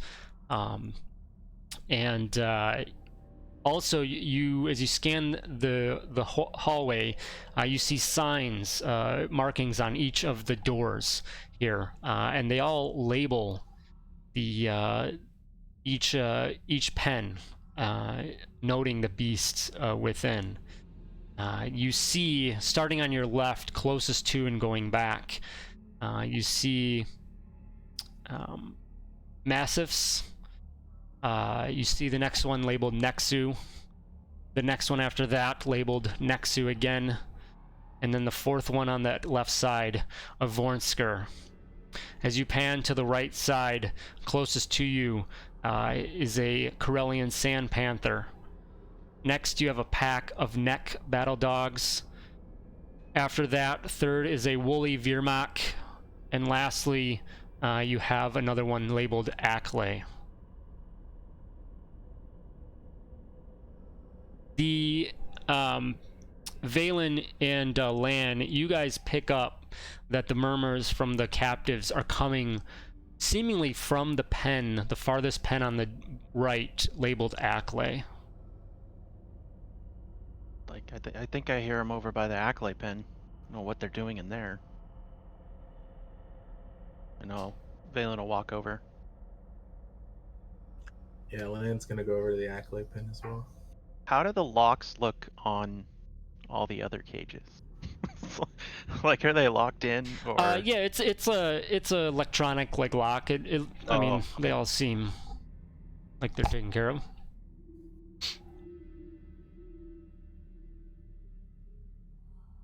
Yeah. So, other than that, he's gonna walk over and see what he sees. Okay. So you head towards the murmurs of the other captives, and you get to the Ackley pen, and you see you can kind of see inside that it looks like the prisoners they're in the pen, but being blocked off by a laser type shield, if you will. Hey, Lan, can you come here for a second? Sure, what am I looking at here? Can you record this? You got your holo recorder on you? Lance got it on his shoulder. He just like flicks it on. Yeah. So it's like what, they're in like a subsection of the pen? Yeah, yep, inside this massive room, this one's definitely larger than many of the other ones. There's little lighting in here. The stench and whatever else is pretty bad within here. And you notice this large group of the beings, the captives, huddled against one wall, packed tightly against each other behind a glowing energy field. Oh, jeez. Do we get like a general head count just by looking at them? It looks like everybody that you're after. Crammed 80 people in there? Yeah, I mean the pen itself is pretty massive. I mean it held this Okay. beast, it had room for the beast, and then they seemingly dangled its food in front of it. Is the cage open? The pen? Yes, this one is. Valen will walk in and walk up to the people and try to find some way to shut that energy grid or whatever. Yeah, it give me a is off. perception check.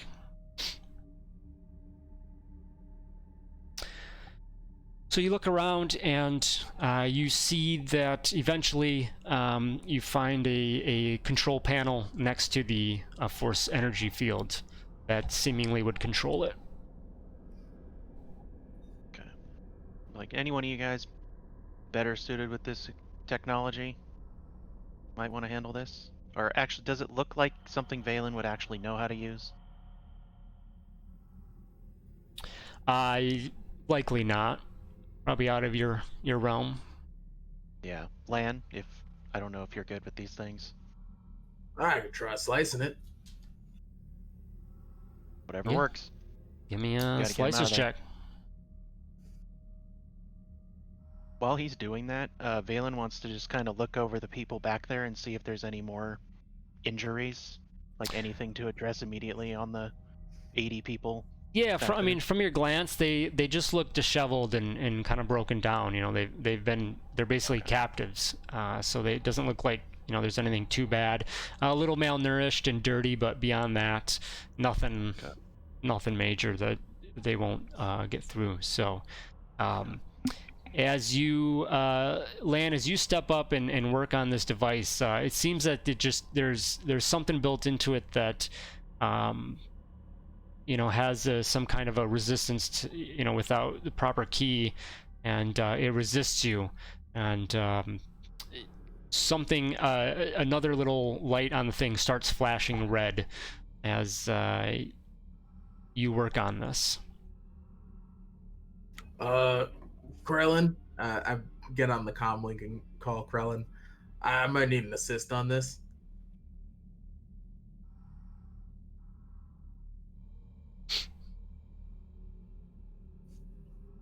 Yes, I will go help him. All right, so yeah, you head over there, and with the assistance, you're able to kind of get the rest of the way through the system as needed, and you're able to deactivate this force energy field, and much to the relief of the captives inside. And as you do so, the prisoners now head out, and there's a lot of them are just wondering what's going on, who you are, really just kind of. They see the other captives that are with you, and they just say, what's going on? Are we getting out of here?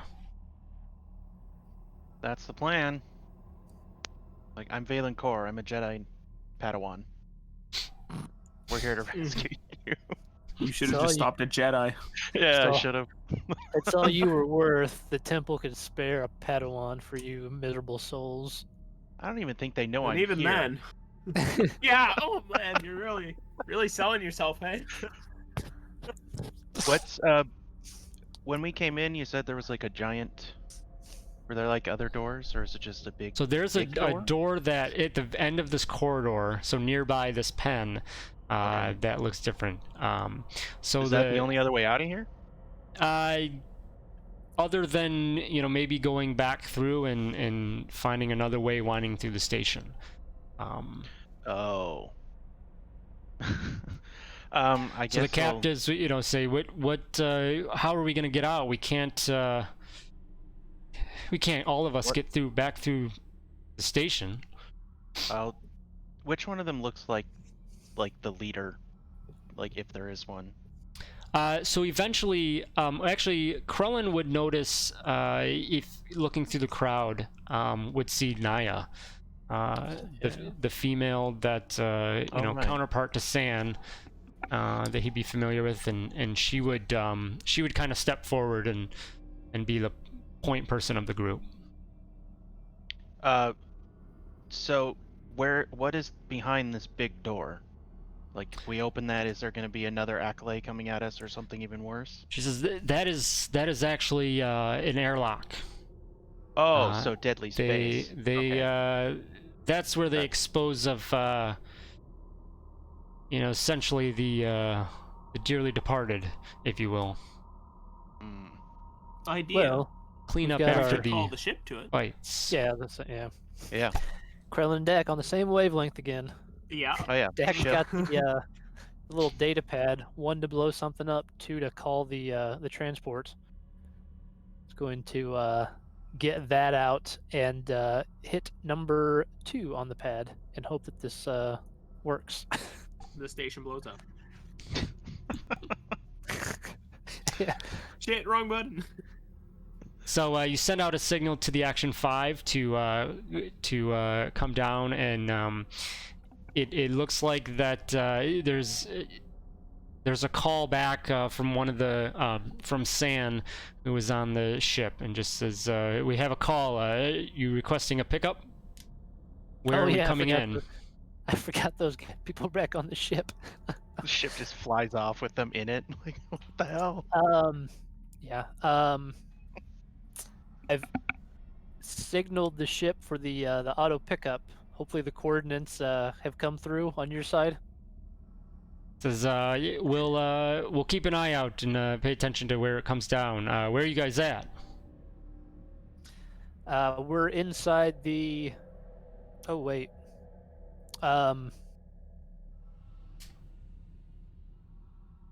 This is probably just through regular comlink. Back to them. Yeah, probably.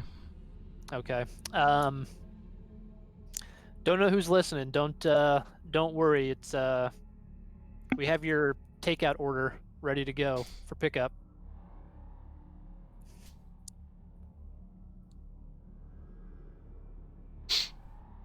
There's a little bit of nervousness on the other end, and it says, where do we need to take the ship? Oh, they have to actually fly it. I thought maybe we would just auto fly Yeah. them to us. I don't know, is there any kind of number or any like coordinate on the airlock to kind of try to guide them into it, or? Yeah. With a quick check, you see something there and can relay that for them to find this port. Yep. So we'll do that and give them the port. And All where we're right. at. So you get a reply. It says that they will detach from their connected docking tube and be there as soon as they can. So All right. the group of captives, begin kind of arranging themselves towards the door. And meanwhile, as they do so, all of a sudden there is loud klaxons going off, sirens going off within the station as you guys are heading that way. What are you guys doing at this point? So are there, like, is there any? It's just this airlock and the door, right? On the other end of the pens Yeah. that we can see. Yeah. How large is that door? on the other end? I mean, it's good enough for a huge-sized creature to get through. Oh, okay. The one leading into the arena. Yeah, right. Yeah. Okay, yeah. Oh, duh. So there's probably no way we can block that off. Unless somebody can slice it and keep it locked, maybe. At least slow them down. I don't know if that's a thing you can do. What are you trying to do? Sorry. Just spitballing ideas. Basically disable the large door from the arena. At least make it harder for them to open. I imagine they're just gonna come in blasting if they manage to find us at all. There's other corridors that come in here, so Oh. yeah, they're likely not coming in through the arena. Okay. Because actually, Oh. so you guys went in a corridor just around the arena to get through the one side. The main Okay. beasts go through the other door, but there's other side corridors that would come in here. Oh, right, because they brought them in Yeah. through and around to the other one. Okay. Is there any sort of like makeshift cover around? Something to... There's a few crates laying about, and beyond that, there's not a whole ton else. Well, we're gonna need cover getting on the ship. I guess I would like Valen to arrange crates to block off as much of that airlock where they'll be docking, at least to provide like some cover. Okay. Probably not gonna block everything, but something's better than nothing. So the airlock. So as you guys are just waiting anxiously for the ship to come, eventually you're confident that you hear the ship, connect to the airlock, and do what it needs to do to pressurize or whatever, and be ready to receive the captives. Eventually, the doors open, and the captives can start making their way through. They can go about 2 at a time and begin doing so, working their ways through. The sirens kind of continue going on, and you get about you get a good 3/4 of the prisoners have made their way onto the ship, as you hear the footfalls, heavy footsteps, and shouting from down the corridor coming towards you guys. Well, this ship won't fly itself. I better get on board. As always, you need your co-pilot. Shall we go together? Oh, yes. I can't fly without my navigation from course. Krellin. By the way, Krellin doesn't have a proficiency in technology, so he's just been kind of winging it this whole time. Good enough. So about how much area is exposed, like between whatever crates I managed to find and I guess whatever obstruction would be on the other end? So you're able to get a little bit.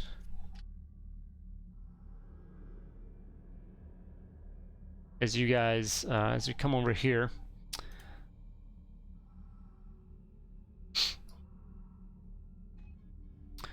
And you work to head in. So you've got the group a little piled up. I mean, it's not much. And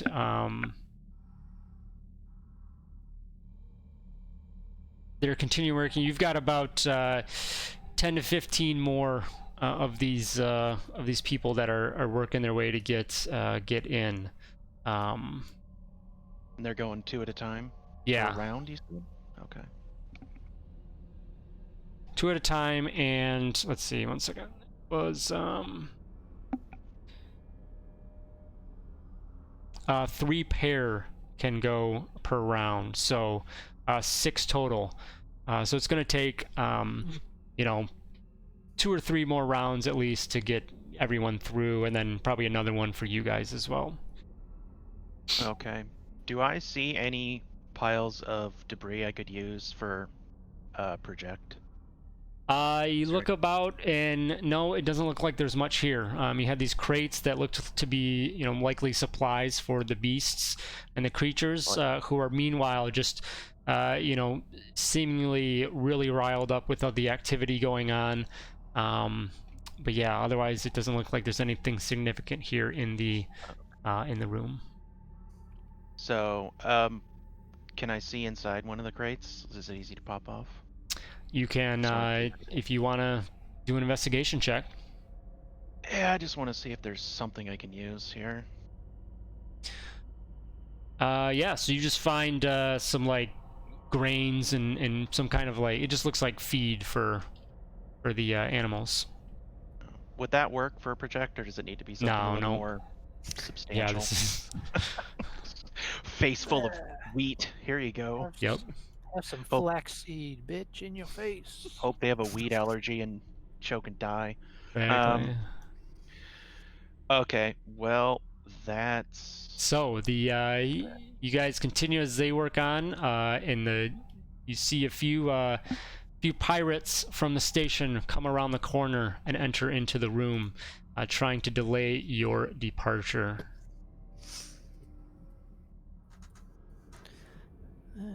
Stack's favorite pirates. What the? Whatever we do, Dak and Lan, we should probably focus fire and take them out as quickly as possible. At least that's my idea.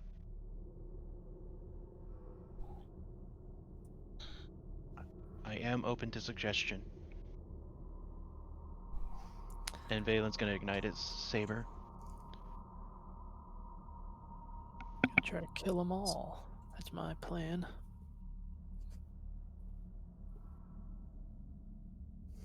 Mine is to leave.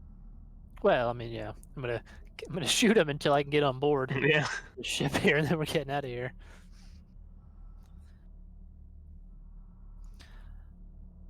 I figure we bring these folks in about 100 credits ahead, like a cattle drive. Cut off their ears. Each ear is 5 credits. That's right. And if they don't want to pay up, we'll just start ejecting them from the airlock aboard the transport. Are we coyotes now? We One at a have all the- time. we have all the power now. We have 100 souls on board our ship.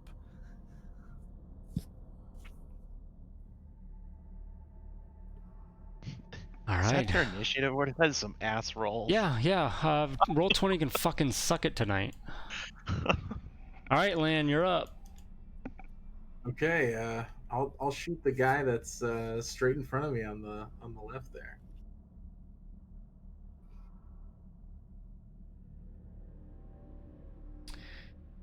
All right, leaning up against the crates as you work on or as you give cover to the captives working their way through, letting out heavy shot.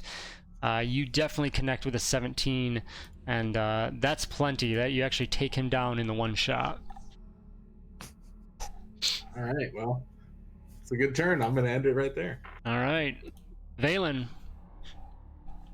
Okie dokie. Some more of the people keep going through. They'll be at. Ooh,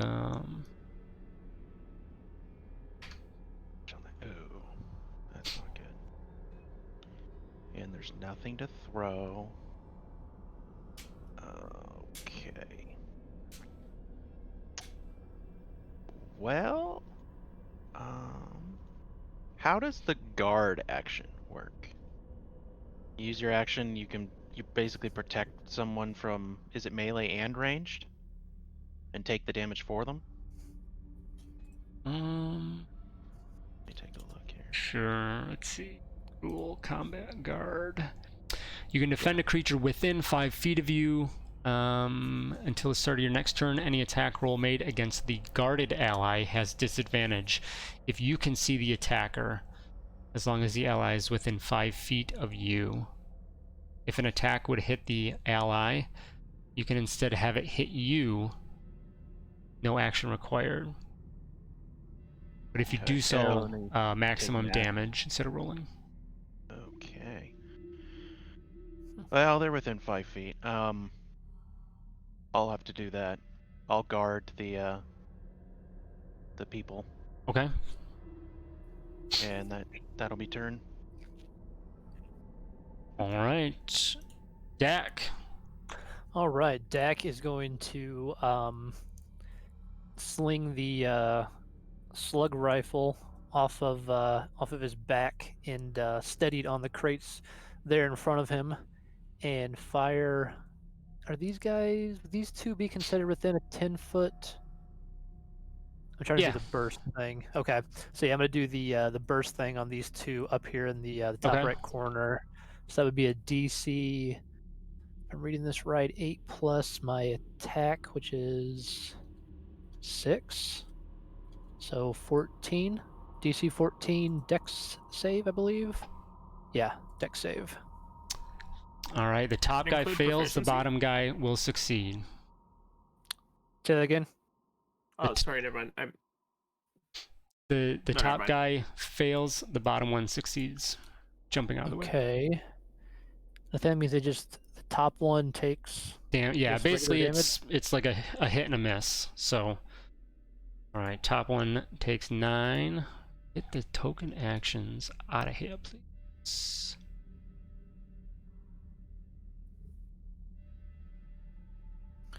Okay, so yeah, the top one takes 9, this bottom one takes 0. And you know what, I will go ahead and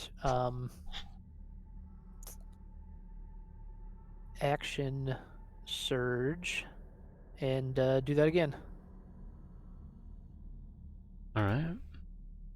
So the same DC 14.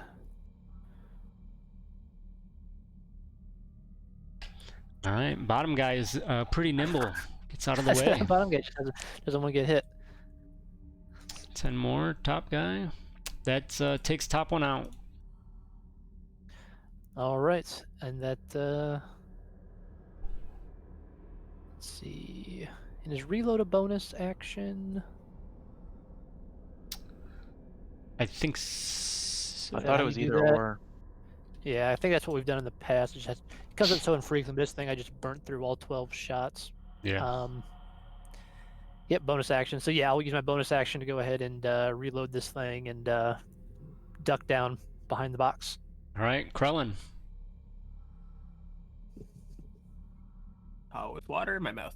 Far are they? Ooh.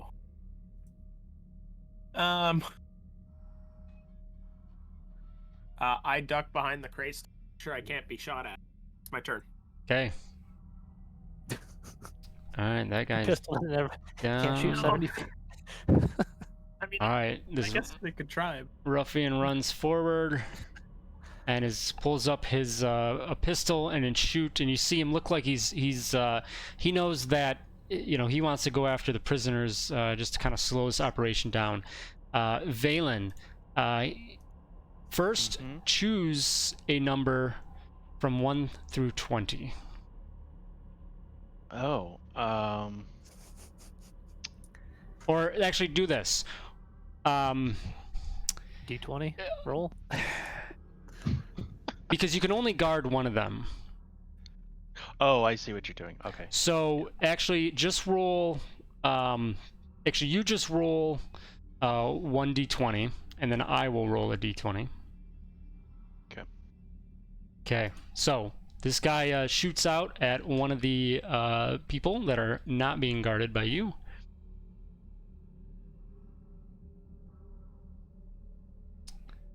And yeah, hits with a pretty massive hit, and one of them falls to the ground.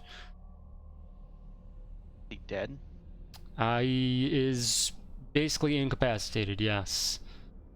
And then this other guy is going to rush forward and do the same thing.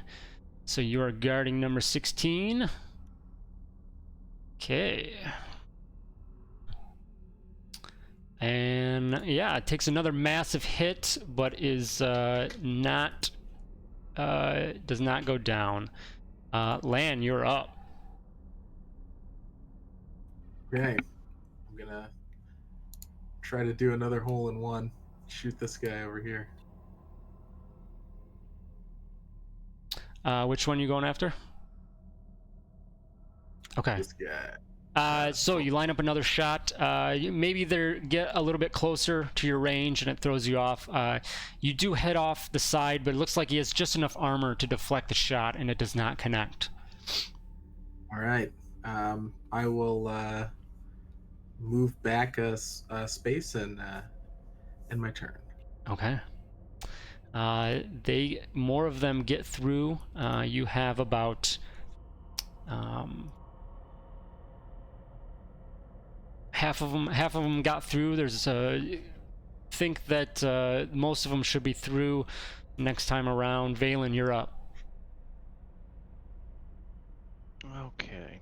So that guard thing didn't work out too well.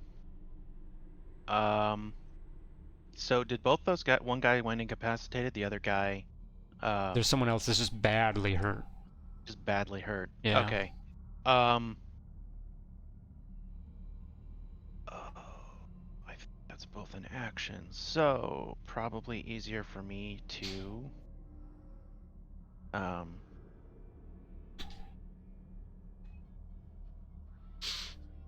I am going to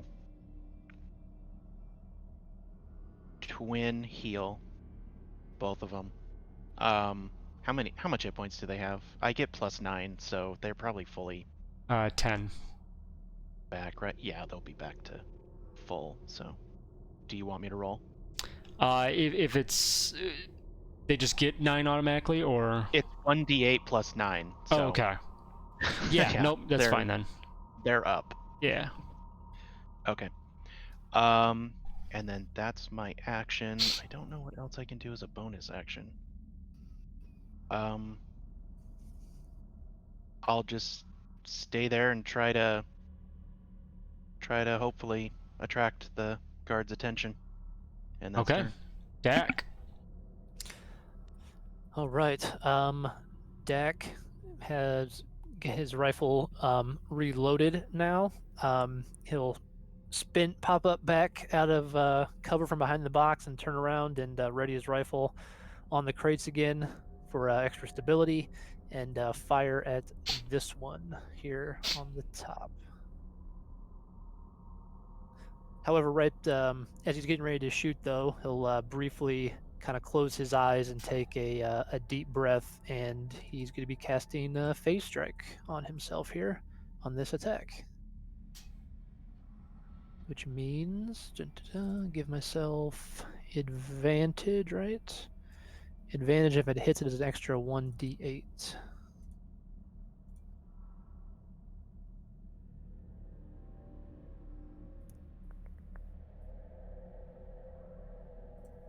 All right. Looking into the forest to give you a little guidance on your attack. You definitely take full advantage of that and fire a shot over the crates towards one of the pursuing pirates, taking him out.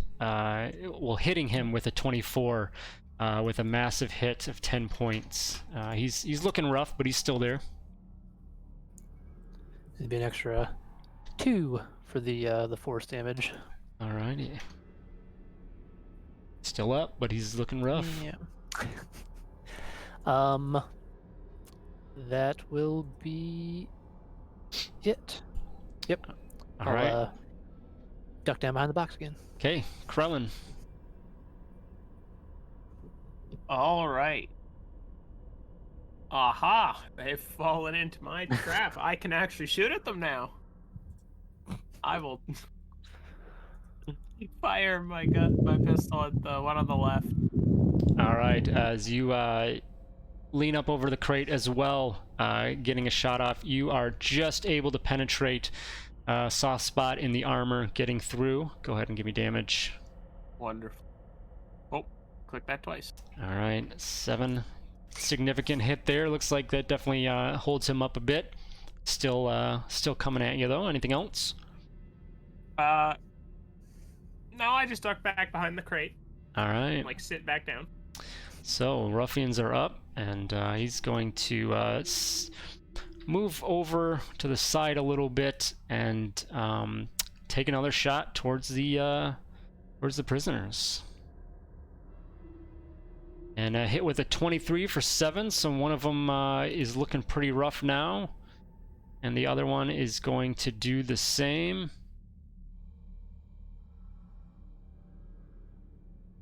with a 14 for 9. So we have two of these leftover captives have taken some massive hits. They're not down, but they are in extremely bad shape. Lan, you are up. Okay. I will shoot at the guy who is not within Krellin's range. This guy out here. Fighting across, 18 definitely hits. And that is more than enough to take him out. Nice. And I'll also use my bonus action to Colto pack one of the guys that he shot. Okay. All right, so that brings one of them almost back up to full. Helps them out a lot as they get through, and the rest of them get through the airlock, and one of them, the other one that didn't get healed, he limps through but gets through. As they do so, you guys hear a few more footfalls as a few more guards rejoin the fight.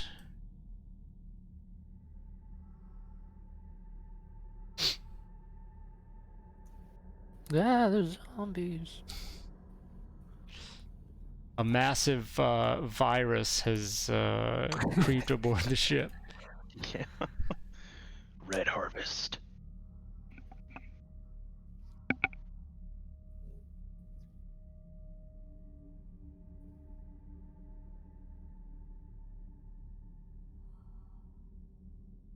All right, Valen, you're up.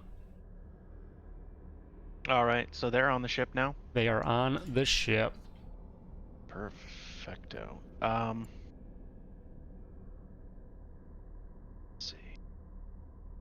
see. Can I see this guy over our crates? Yeah. Okay. Valen's going to back up. Let's see how far this is. Never mind, he is going to instead move down here first. I'm gonna do saber throw against this guy. Mm-hmm. I think that's 3 feet. Throwing the purple blade through the air, cuts through and connects with a 16, hitting the pirate. Doing 4 40. points of damage. It's getting down there, looking pretty rough and annoyed. And then Valen is going to back up to the airlock and hold position and just tell the rest of them, get on. I'll be the last one on. It's my stupid plan. All right. Get your asses on there now. One of the new pirates comes up and rushes forward as much as he can, and then is going to pull up his blaster and take a shot. He sees looks like Lan sticking out a little bit. He's gonna go after you with a 23 to hit for 5 points of damage to you, Lan. And Dak, you're up. All right. Dak is going to once again stand up with his slug thrower rifle readied. See, would these two be 10 feet box? Probably. What's Move that? it around. I was trying to see if these two would be in a 10-foot. Yeah, probably. Count Yeah. that as like 10 feet there. So, yeah.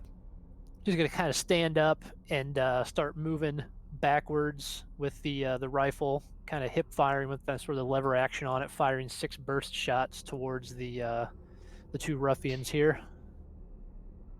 So it'd be a DC 14. Dex save again. Yep. Okay, left and right. 10 and a 3, both will fail. So they will take this damage. 6 points. Yep. And yeah, I'll just use my movement. I still have burst on, so I have 40 feet of movement and just make my way onto the ship. Okay. And yeah. All right, you do take with your burst of fire, take one of them down that was in a rough spot. The other one, you bring him down a little bit, and then you back onto the ship. Krellin, you're up. Are we able to like all fit on the ship, or are we sort of like filing in?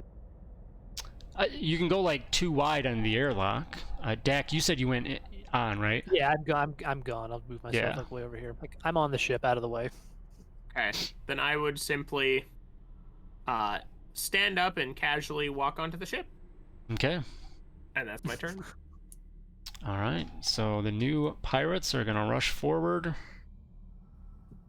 and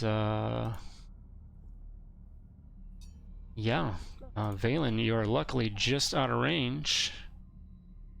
So that'll be a 12 to hit. So nothing. Swing and a So miss. one of those nights. You guys are all dead next week. This one moves up forward, and he'll shoot towards Lan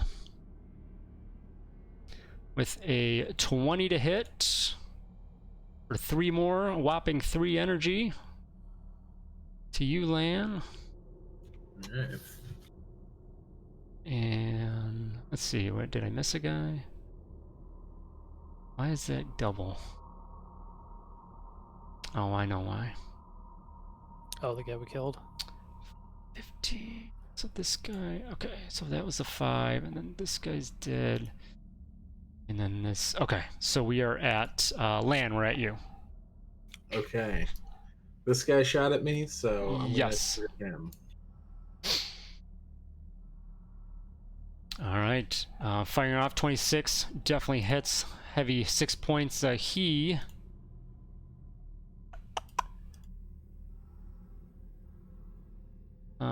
was in a rough shape apparently. I don't remember.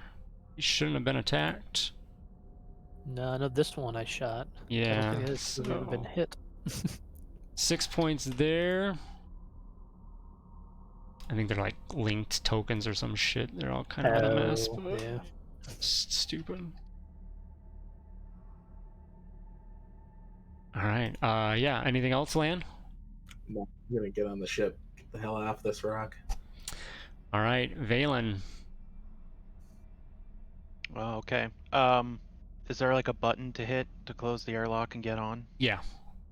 Okay. I'm just gonna retreat back through the airlock, hit the button, and dash onto the ship. Okay.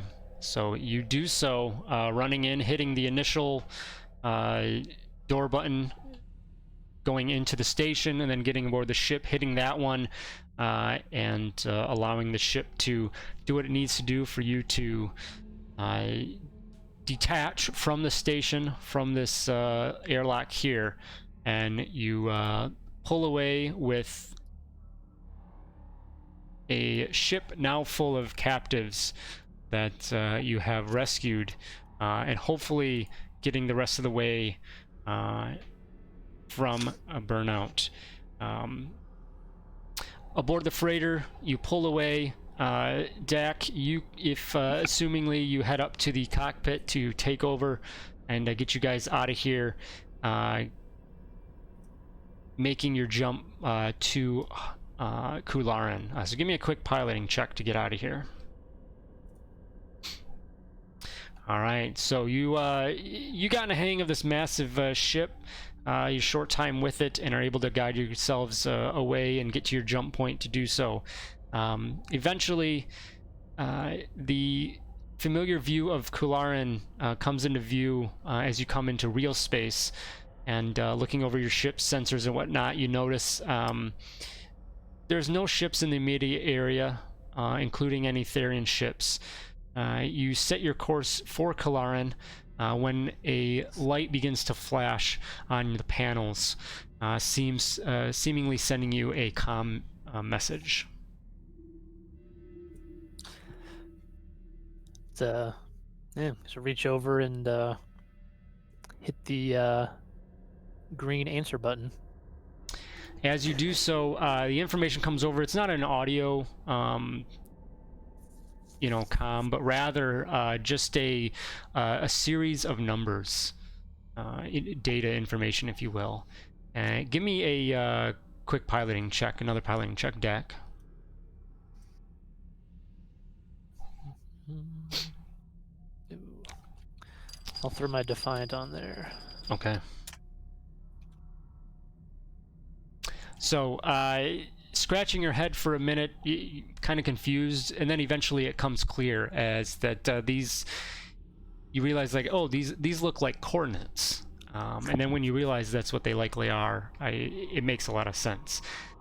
So you, with the help of your crew, you throw the coordinates in, and it seems that they are coordinates to Daruma, the moon, one of the moons of Almas.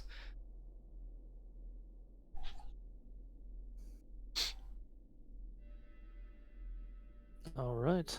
Looks like we're heading to Daruma, boys. That sounds good. I'll go take a look at our passengers and treat any of the really gross wounds. If you guys have any sort of food, a few of them look pretty malnourished. Probably use some, at least rations or something. Yeah, I hand Valen my my 4 ration packs that I've got. I got Alright. nothing. Maybe check the kitchen. I can go see if there's Me anything neither. there. I've got a few on my own person. I'll get those. Should As be soon able as to... Valen walks away, Krellin takes out a ration and begins eating it. Let your Kit Kat out of your pocket. Pretty much. I feel like he'd be one of those people who bites into it just to spite people. Yeah, I don't have anything. There's no in-flight meal on this trip. Is there anything in the kitchen? Probably not. This massive freighter, I mean, it takes a while to dig around and look for anything. But you find, a few things, but it's pretty slim. Basically, what you guys have is what you're able to offer.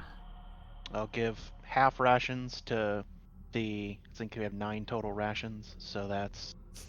We give half, we can get 18 people that are fairly malnourished something to eat. So, you head towards the resort moon of Almas, and as you come down and land, there is no... it doesn't look like there's any real reaction to you guys coming down. You see, as the landing ramps come down, you see Austin Delnay and Shirask, as well as a few others in their white dress uniforms. Shirask, however, in street clothes, and a swarm of medical personnel as well, who descend on the ship as soon as the ramp lowers. The militia sits there. The militia officers wait patiently as everyone comes out and approach. The 3 officers that are there greet you with strong handshakes, and then with a broken voice, Austin speaks. "Thank you, heroes of Kularan. What you have done here is amazing. To have saved so many. Words fail me.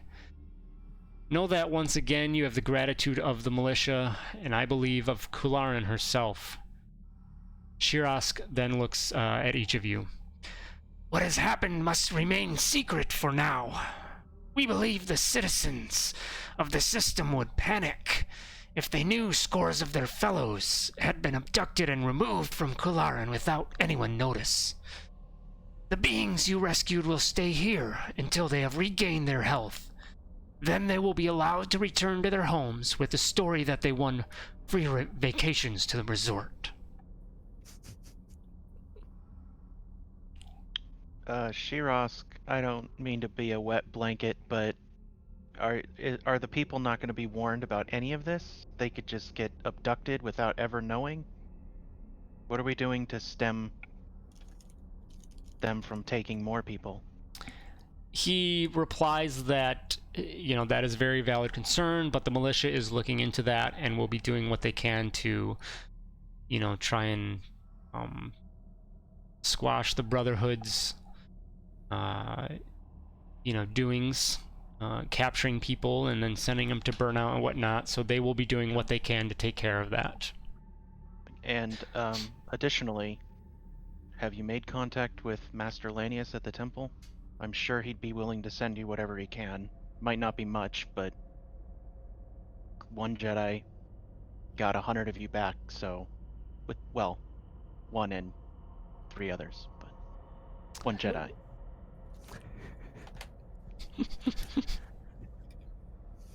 One Jedi and 3 others that just kind of pieced out as soon as they came Yeah, out. they were just along for the ride. It's just, yeah. He nods. He says, yes, he will try and reach out, but of course, with the greater conflicts in the galaxy, things are, understandably, tough to deal with. So, but he'll keep that in mind, and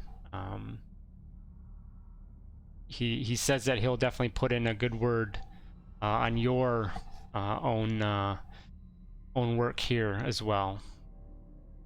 Put in a commendation for you.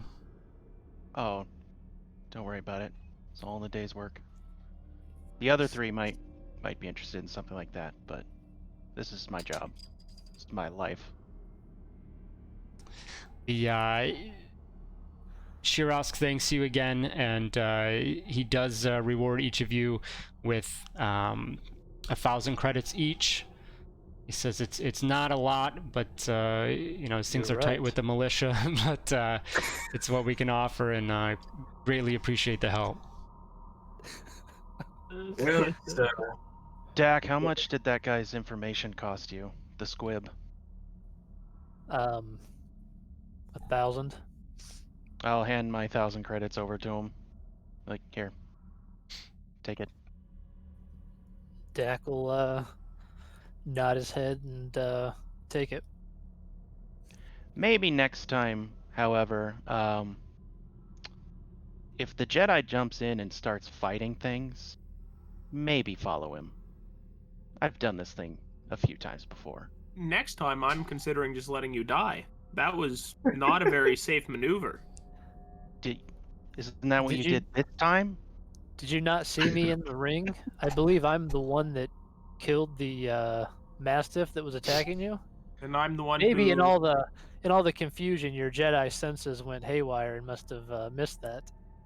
Yes, Oh, you just kind of stood around and got eaten by mastiffs. He killed the beasts. I opened the gate and ushered us out. I mean, really. So it's all my fault, really. Is Somewhere. what we're Yes. saying. Okay. Yep. Alrighty, so you guys are able to head off from here to your respective places, wherever you want to go. Hell, I'm thinking we should get a free stay at this resort as part of the cover story. Like the rest of them. Some of you, Dak, give me a persuasion roll. You're able to twist some arms, and the Kularan militia is able to set you up with that, and get you at least a night to hang out on the resort and do what you need to relax and whatnot. You guys all rest up for a bit, and yeah, go from there. And we hit level 5. Don't level up. Valen, please roll. Oh shit! You're gonna kill my other family member, aren't you? 48 plus 6. 4d8 plus Yes. 6. So, That is an odd number. So, if one of my stupid ass attacks would have hit from that Acklay, you would have been in some serious pain. oh, that's what it does. That's It's 24. 48 and 6. And well, I mean, that would have put you down anyway, but it also has a trampling charge that if it moves forward, you have to make a check to not go prone, but you would have gone prone. Oh, 24? I would have been. Fine. Well, you were at 26. you were at 20 at the time. Oh. But either way, damn Yeah, close. I Well, no, actually, it so if it knocks you prone, it can make a second attack as a bonus action. So Valen get impaled as advantage. the door. you might Shut. need to talk to your counterparts about just this bail and save their own skin thing. You might be in some trouble down the road.